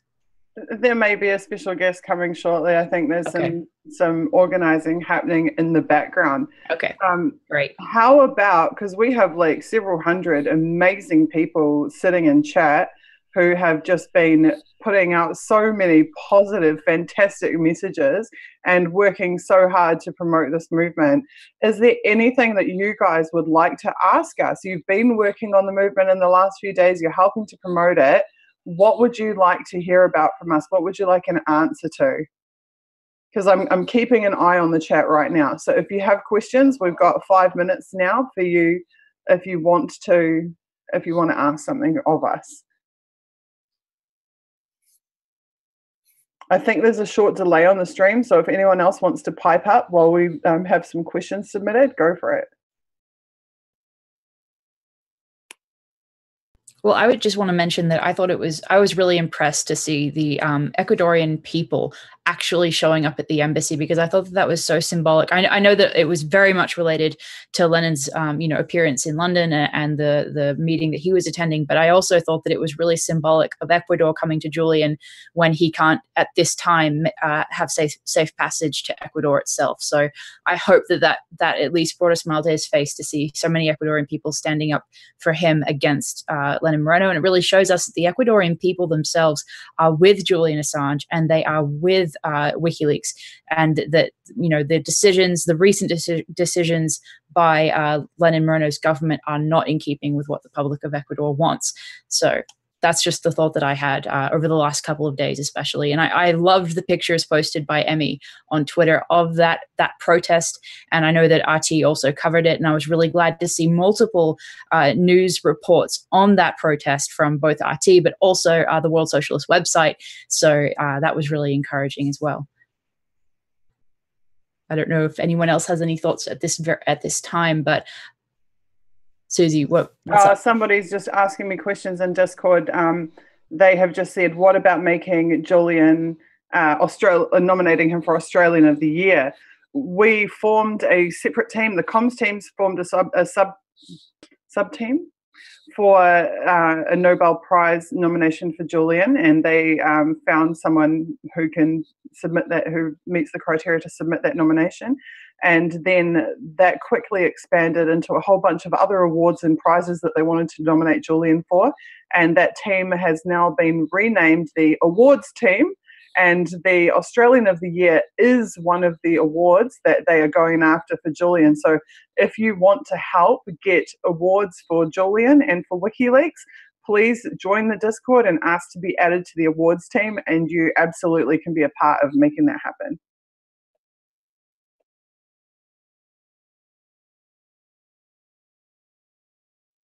Elizabeth? Sorry, I'm just helping get our guest on. So anyone else? Yeah, I was just typing myself. So yeah, no, I'll be glad to keep speaking for a little while. And if Ray or Vivian want to jump in, please do it at any time. I just want to say that it's been a real honor to be involved in this project and to be involved in these events that have happened. And I hope very much that, instead of kind of worrying about the worst occurring with Julian Assange, that we will instead see him, reconnected to the outside world and freed as soon as possible. And I want to keep, that as our goal, as Ray said, instead of sort of like waiting for some sort of doom to be manifest. So I think as well, it's really interesting that that as we have all kind of really built the sense of solidarity online, that, as Susie mentioned, there have been more people at the embassy showing support from different groups. And so one thing I wanted to mention is that if you're feeling intimidated by Discord, if you have some sort of issue, or if you think that you just don't like working with other people, don't feel like Unity4J, the Discord server, is the only way that you can help, because I know that this is such a fantastic venue for people who have felt that they don't know how to help, and they want to sort of be, they want to engage in tasks that other people are helping with and be part of that community. That is fantastic. But if you are sort of a lone wolf and that's the way you work best, then please still engage in acts of solidarity, because as Christine Assange has said multiple times via Twitter, every single action counts, whether it's through Unity4J Discord, whether it's on your own, whether it's, on your street, putting a sign in your car saying "Free Julian," whatever it is always important, and it always makes a difference. So no matter what, just keep showing solidarity in whatever way that you can. And I know that we have had so many different beautiful things come out of this Discord server that, as Susie was going over earlier, have been just incredible from the various teams. There are far too many individual pieces of content that have been created just in the last 2 days to go over them all and to give them all sort of a fair view. But I know that you will be seeing that content around in the coming week. And I think that it is incredible that this sort of snowball effect of support has developed. And I hope that by throwing our full energy behind this, that it will just get bigger and bigger and stronger. And so thank you everyone that has joined the Discord server and who has, put up with whatever sort of, minor technical difficulties that have happened or whatever, because we are just in the first few days of existence. And so I cannot imagine where this will go in the next few weeks and months. And I look forward to seeing the results of that. Go ahead. Elizabeth, hi. Sorry, I had to have a little bite to eat. Not a problem at all. I think one of the most important things that you spoke about, and certainly Suzie has, and many people have on all these vigils, is the news blackout, basically. And that creating a narrative for people, I mean, let's put it this way. There is nothing for people to follow in ordinary mainstream media. I mean, I've looked myself, most articles are from 6 weeks ago. And if not that, I actually sent you a link to the CNN picture thing. It was like 18 photographs with comments underneath it.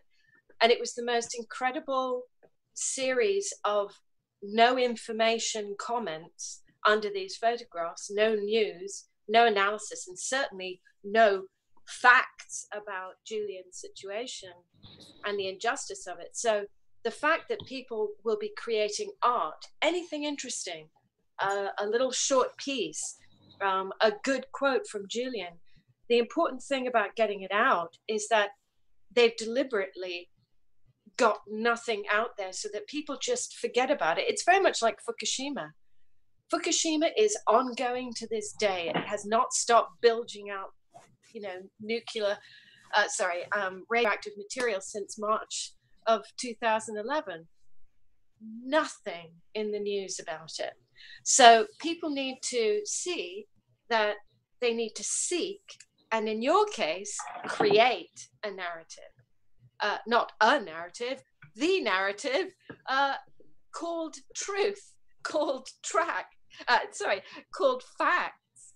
And I mean, at this point, the news is so absurdly rigged. That's why I was bringing up that,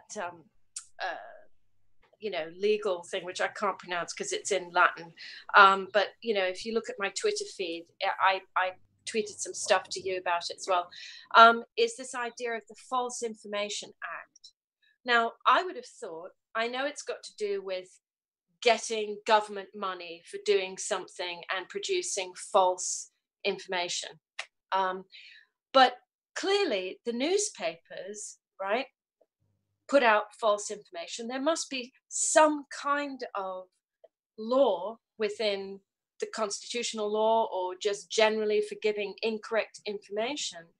And it occurred to me, why is it that there are no legal actions being taken against the newspapers? Why is there apparently this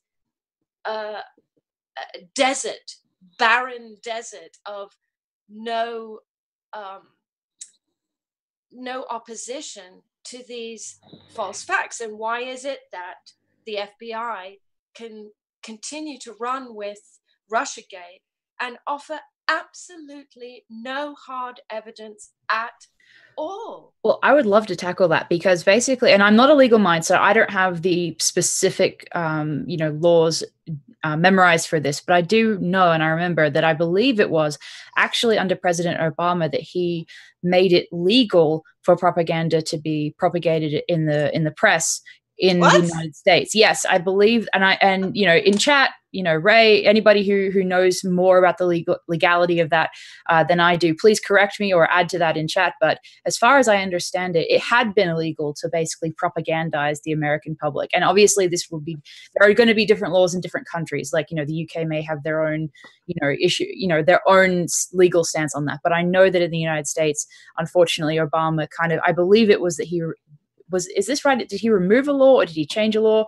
I know he shouldn't technically have the ability to do that, but I mean, I believe that it may have been an executive order. I don't remember, but I do know that there was a giant uproar when he made it basically legal to propagandize. And I think that, possibly with Russiagate, a large part of that, as you say, with no facts, may be, kind of based on the fact that there is no retaliation, there's no accountability for outright lying to the American public and the world public. as we know so many of our... Okay. Oh, go ahead. Sorry, ladies. Yeah. I'm going to break in for a second because there's now tons and tons of questions in Okay. the YouTube, and also I think that we'll have our special guest very, very, very soon. So I just want to get these out of the way. Someone says, after we're over this first big push, can we create... Oh, no, sorry, that's a graphics team thing.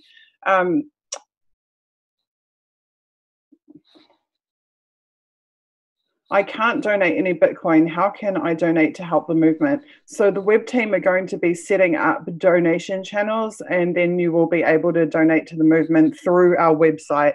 So just wait until the next big redesign comes out, and you'll be able to PayPal, or there'll be a whole variety of ways that you can donate to the movement. So thank you for wanting to help support us. And also, it looks like I've been corrected in chat as well. Thank you, Hope and Jenny Lynn, for specifying on that. They say Congress legalized it in 2013 and removed the law from 1947, I believe. So thank you, chat, for adding more information that I had at hand. I appreciate it. Somebody else is asking, should we be asking again for Julian to be reconnected? Yes, we absolutely should be asking for him to be reconnected. I'd point out that there are 7 demands of the Free Assange movement that were issued by WikiLeaks. Unity4J has adopted those 7 demands. One of them is that Julian be reconnected, and you'll see there is a neat graphic that lists those 7 demands, and that's one of the graphics that has already been translated into a whole host of languages and is being circulated around the world. So absolutely, one of our demands is that Julian be reconnected. Someone else is asking if Chelsea Manning has joined the movement. Chelsea Manning's mother was present at the June 19th action at the Ecuadorian embassy in London. I can tell you that much.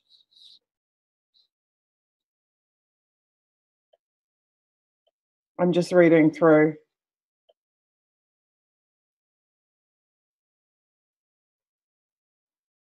There's so many. Elizabeth, can you have a read through too? Because there is...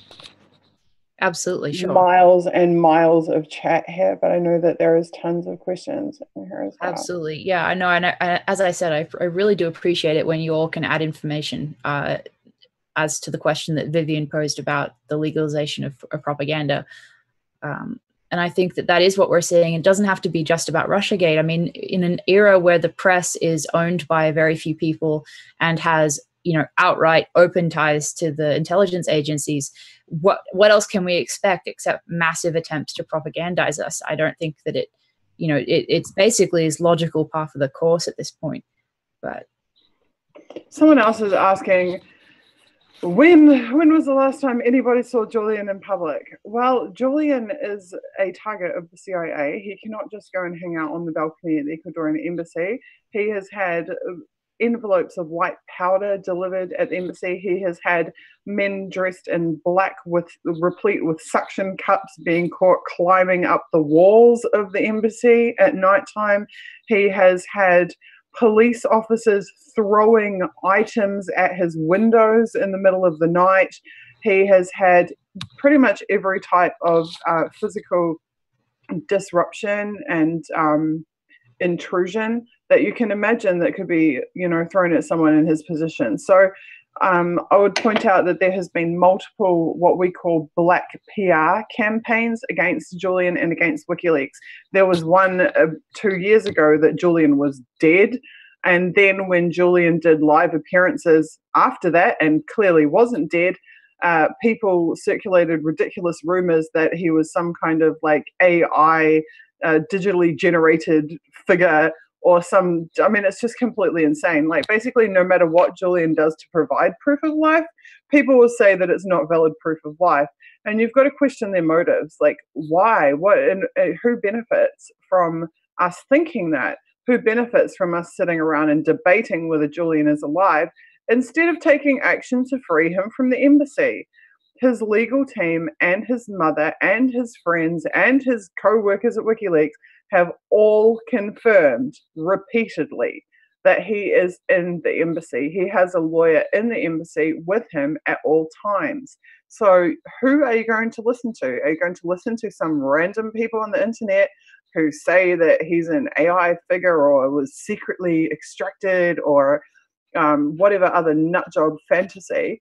Or are you going to listen to all of the people that he loves the most and who have the most contact with him and the most vested interest in his well-being, who are telling you that we need to take action to free him and to support him. I think it's pretty abundantly obvious, and obviously at least 2,500 people have worked out that that's the case because they're here donating their time and resources to building this campaign. So don't listen to the nonsense that gets circulated, honestly.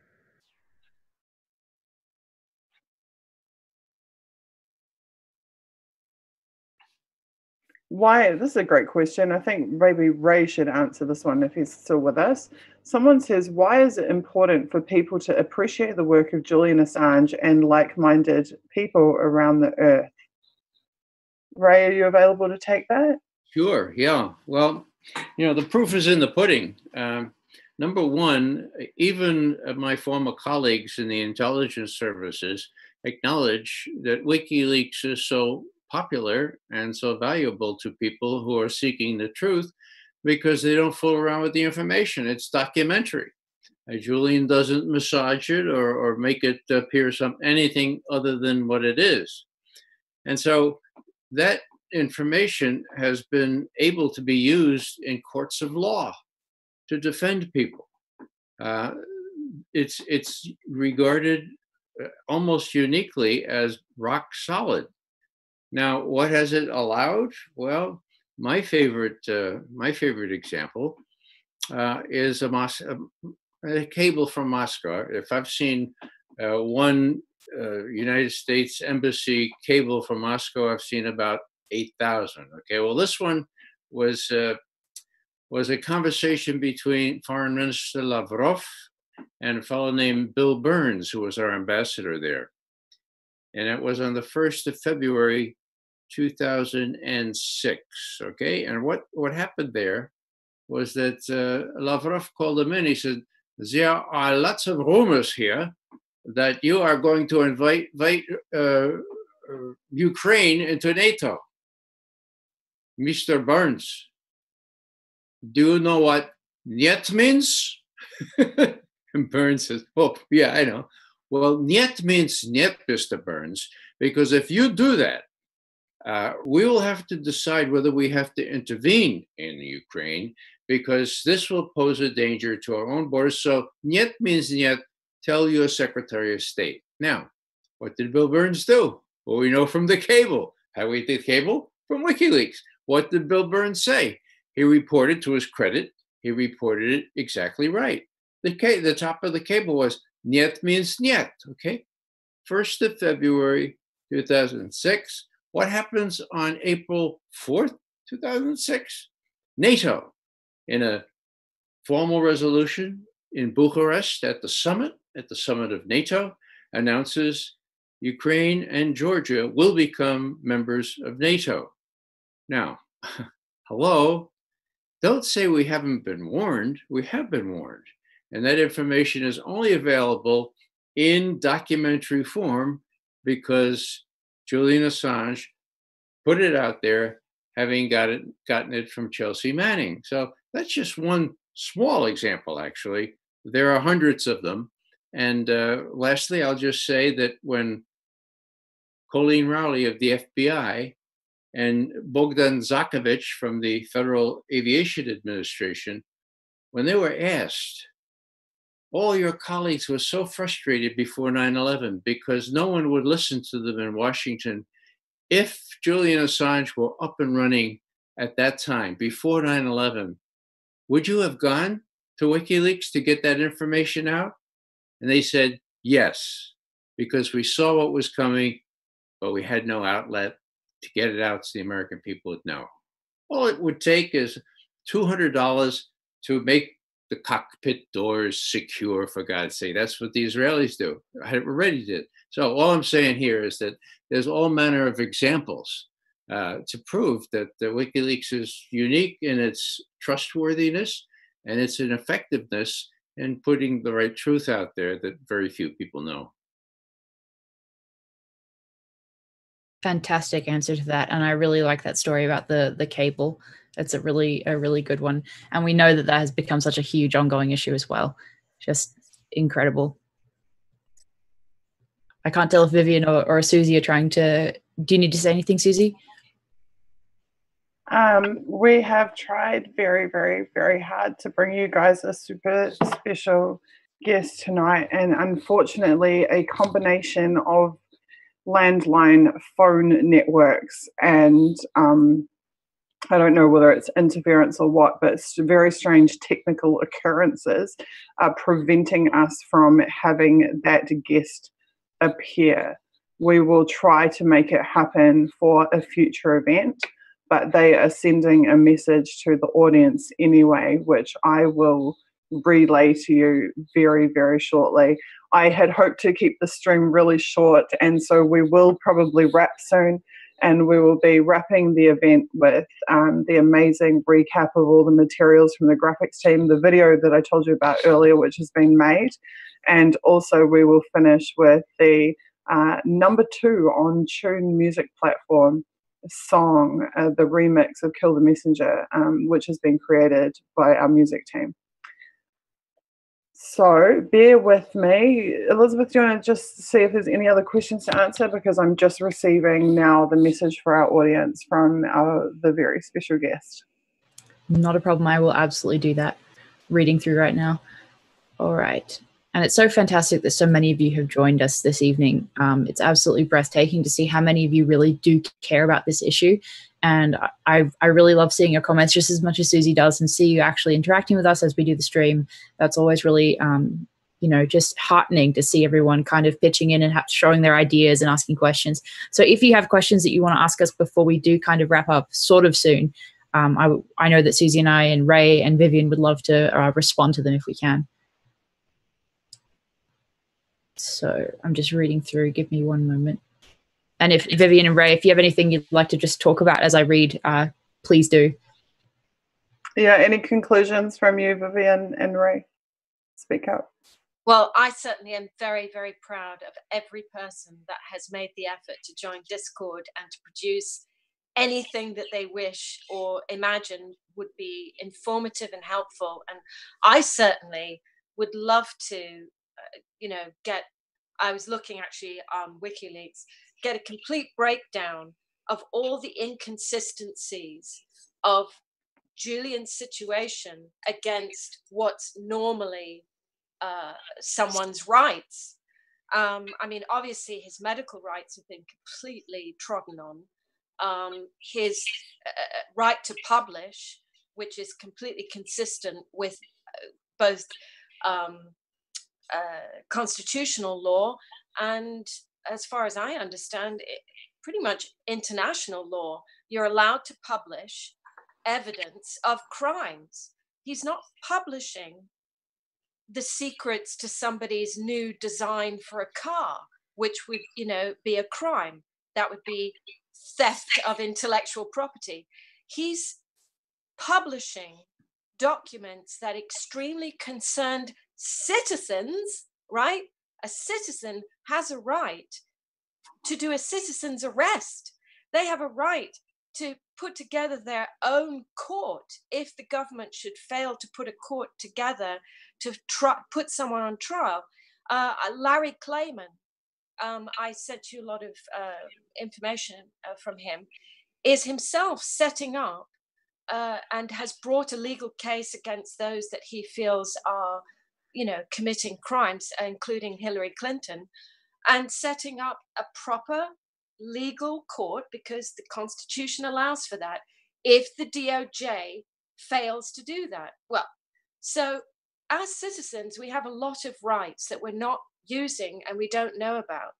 So I would love to, for people to actually produce artwork and short information films and memes, and, you know, which shows these terrific inconsistencies with what's actually happening and what the law provides for, which would be wonderful if they're lawyers that are listening right now in Discord, and the combination of WikiLeaks producing such a document, then artists who are not in the know on these legal things can examine the facts and then choose a particular legal issue with which they wish to, you know, to have a photograph of Julian and show what the law says and how the law is being totally disregarded.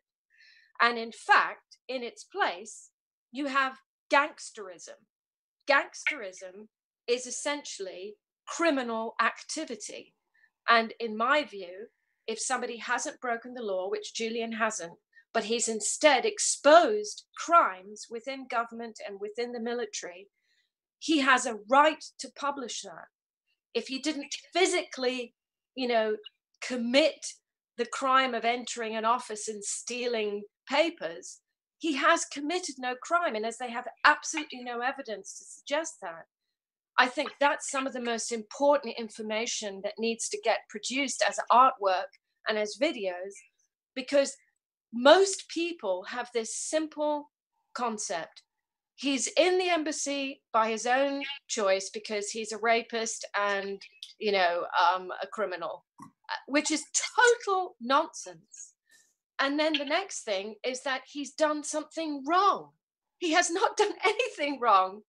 He has published, as is provided for in the Constitution, crimes that have been committed, and that if those crimes are then classified, in other words, made secret by government departments, that is a crime.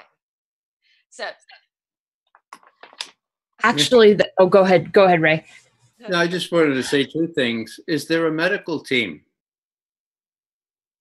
I think that this is key because we know Julian has been suffering miserably from a bunch of ailments, and not only having been sealed off from the outside world and the sun, but I mean, this is something that I think most human beings can identify with.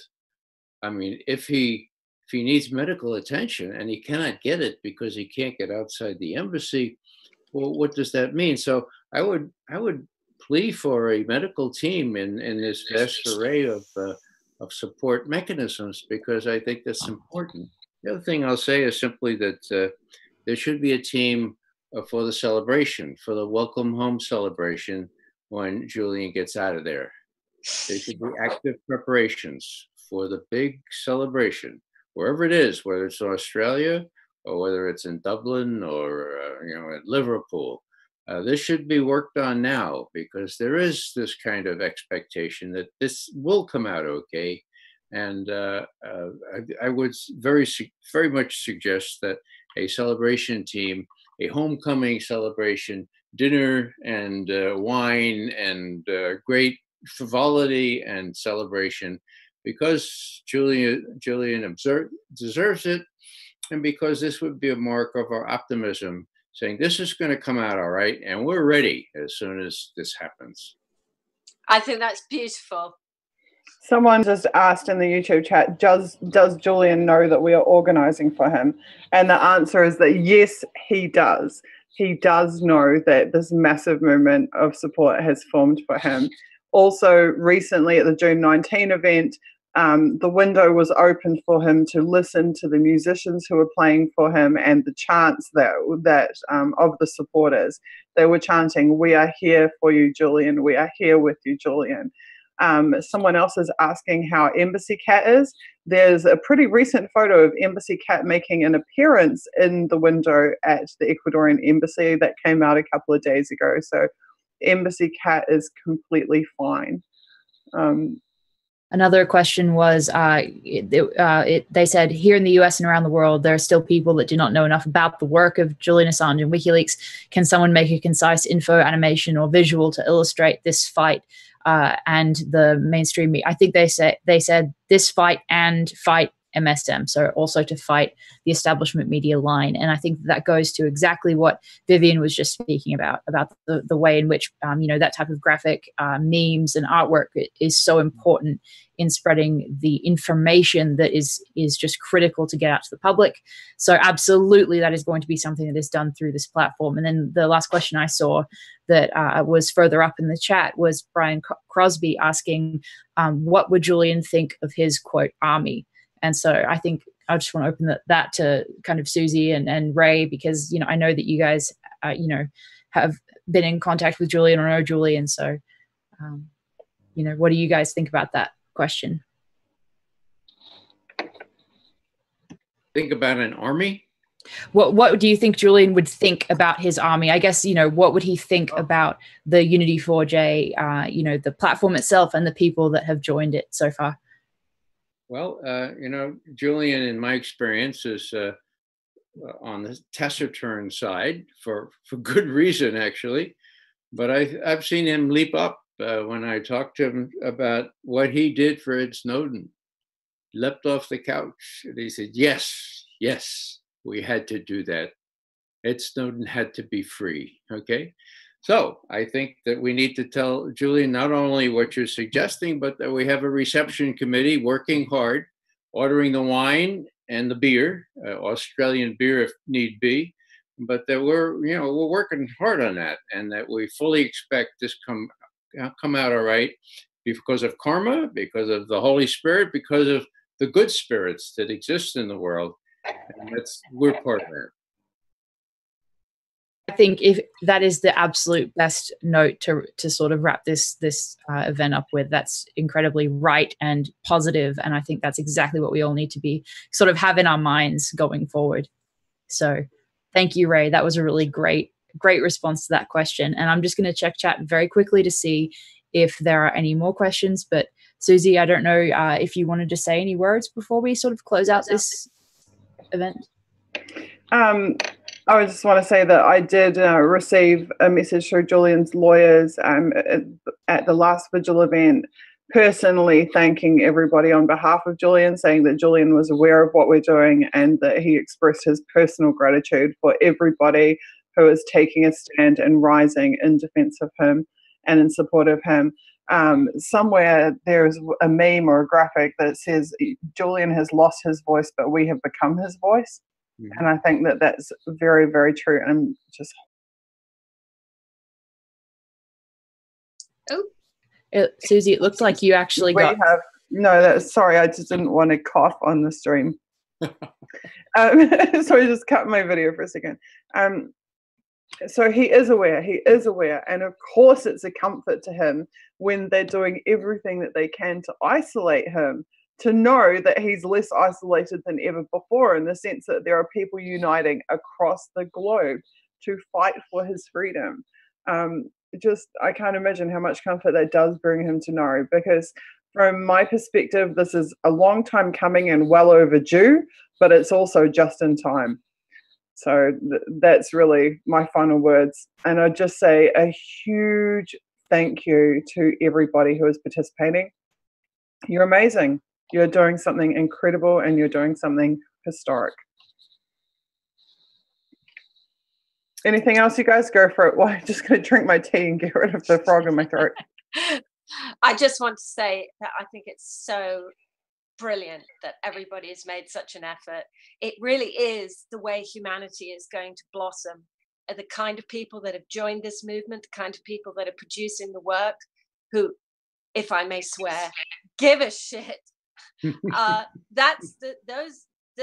is the mankind that's going to bring the beautiful utopia that I am sure awaits us once we've got past all this kind of ancient sort of junk of human spiritual degrading. And I think that the people that are coming up now are operating spiritually, not only connected to a higher power, but individually have developed themselves spiritually. And those are the people that are changing this world. And I thank everyone who's joined Discord and who's knocking themselves out to do terrific work, because energetically, it is the beautiful energy that will change this world. Everybody that's doing anything on Discord, they are energetically altering our reality. So I bless them and I thank them for it. Thank you. So good night. I just want to say thank you everyone for being here, and I really appreciate it. I know that, you know, we're all doing everything we can and you guys are making this happen, so thank you. Good night. Night all. Good night. So I'll just let you guys know that the special guest that we have tried very hard, and our guest has tried very, very hard to be here tonight, is Christine Assange, Julian's mother. And she has been, more than anyone, the most tireless champion for Julian over the years. If you follow her on Twitter, which all of you should, her account is at Assange Mrs. MRS. She is tweeting all day, every day in support of Julian. And what amazes me is how, when she is in such a strenuous position, such a tenuous position, her son is in such a tenuous position, she manages to put out the most beautiful, positive messages of encouragement to everybody every day. She takes the time to personally support and show appreciation to all of the public figures and journalists and everybody else who have been standing up for Julian. What we are doing means the world to her and to Julian's family and to WikiLeaks. So you guys really, you are forming this protective layer around these terribly targeted people, these people who are being made to feel every discomfort that you can imagine. You, the support base, are becoming this protective layer. And that's something that we can only do together and en masse. And I'm very, very, very proud that we're doing it, and I'm privileged to be a part of it. So thank you so much for that. Now, Christine, I can see, has been trying to send me a message of support to read out on the stream since she's been unable, since we literally couldn't make the phone systems work to get her to be able to speak to you directly. For the last 20 minutes, she's been trying to send me a message of support, authored, her words to you, all of you who are participating in this movement. And it seems that the systems to deliver that message are also failing, and I'm also unable to get that message, even though I can see that she is repeatedly trying to send it to us. That is horrendous. It is horrendous and sick, but it is pretty clear to me that there is some kind of interference. Somebody does not want Christine speaking directly to hundreds of the participants in this movement. But we will persevere and we will overcome, and we will get Christine's messages to you somehow, even if it takes us a day or two to make it happen. So I apologize that we weren't able to get her on the stream. Christine, if you are seeing this or if you see it later, I really appreciate how much time you've spent trying to be here with us, because she really has been jumping through every hoop, trying different methods to be here and to speak to you. Yeah, people are saying, we love Christine in chat. So we will persevere and we will make it happen. And soon we will have a message to you, to the Unity4J movement supporters, from Christine Assange. So thank you all so much for being here. Thank you to Ray. I mean, it amazes me, you know, that we have such high profile supporters like Ray, and that they come and they spend hour after hour after hour here. You know, there are so many celebrities would be like, I'll give you 10 minutes, you know, that's it, or something. Ray will sit here for 5 or 6 hours just relentlessly, and I love people like that. I love people who are willing to make the sacrifice, put themselves out, discomfort themselves because they genuinely, truly believe in the cause. Those are the real people in this life. I have a word for Christine. It comes from my Irish grandmother.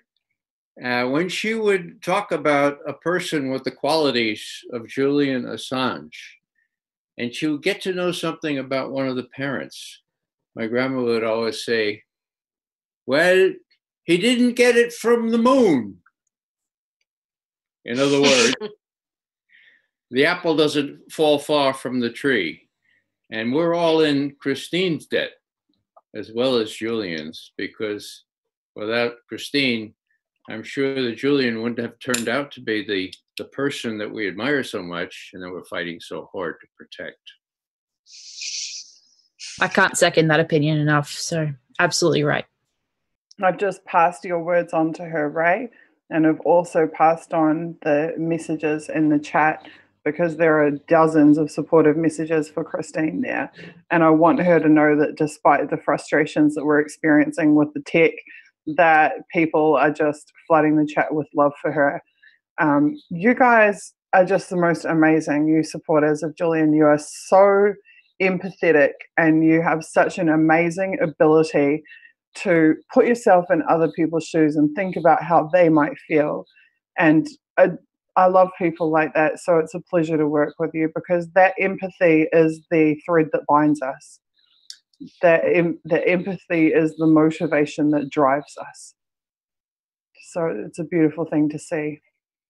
Okay, I'm going to let our tech team now cut to the new video, which is called Julian's Freedom, which showcases all of the graphics work that has been produced by our graphics team. And of course, the video itself was produced by our video team. I intend to do these addresses probably weekly for the foreseeable future. And we will continue to bring you awesome supporters. Please note, we do have a major vigil. The first weekend of August will be our next vigil. We're going for 50 hours and 50 guests. So it will be an epic marathon.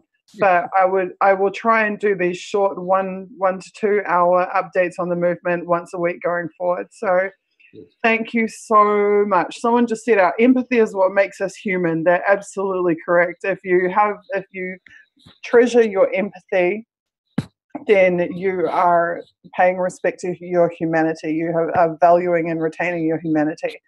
And I completely agree with that. Thank you for putting up with my croaky voice and my little rants. I love you all, and good night.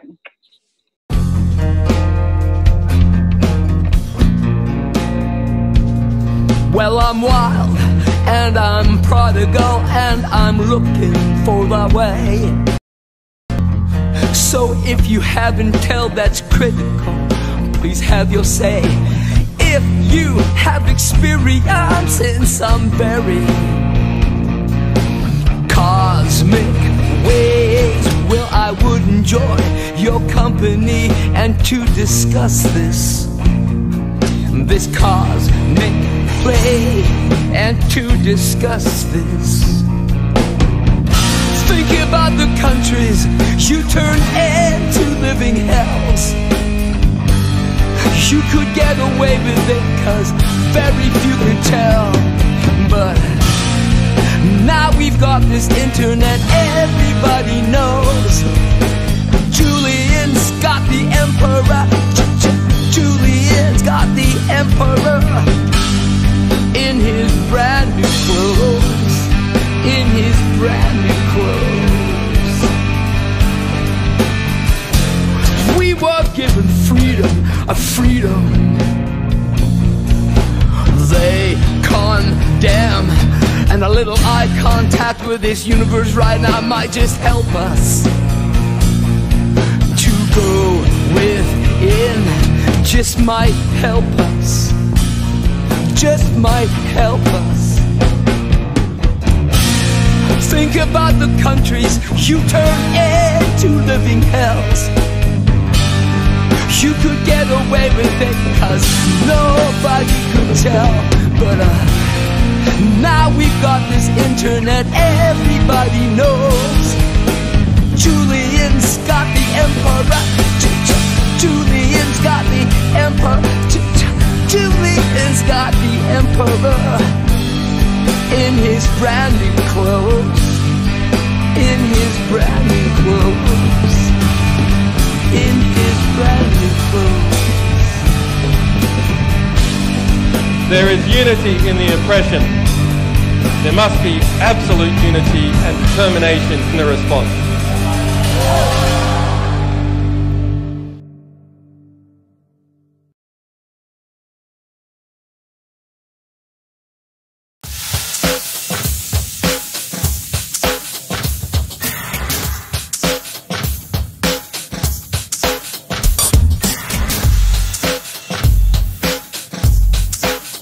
Messenger.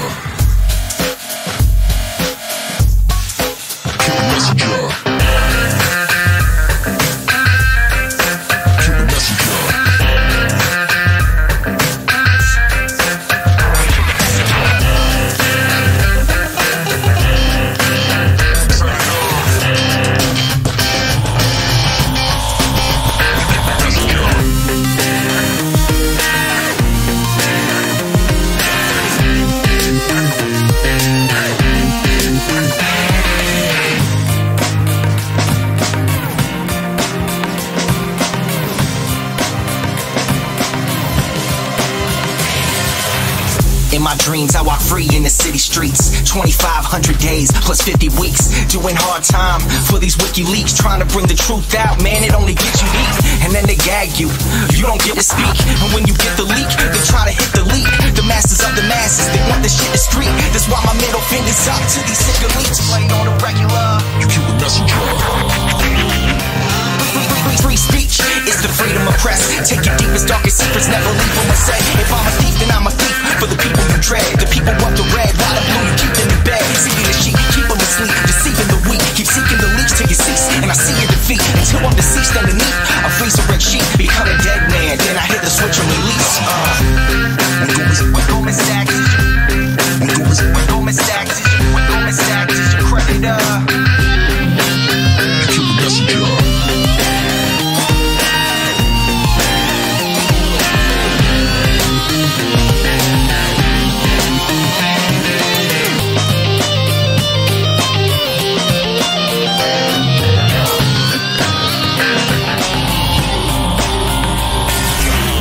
Outside my window, a figure quickly creeps. They dark as night, like some motherfucking chimney sweeps. Whiskey what my Mickey keeps, dying in my kidneys weak. Silence of my risky tweets, what the grand jury seeks. I'm wanting peace, like 7 years in Tibet.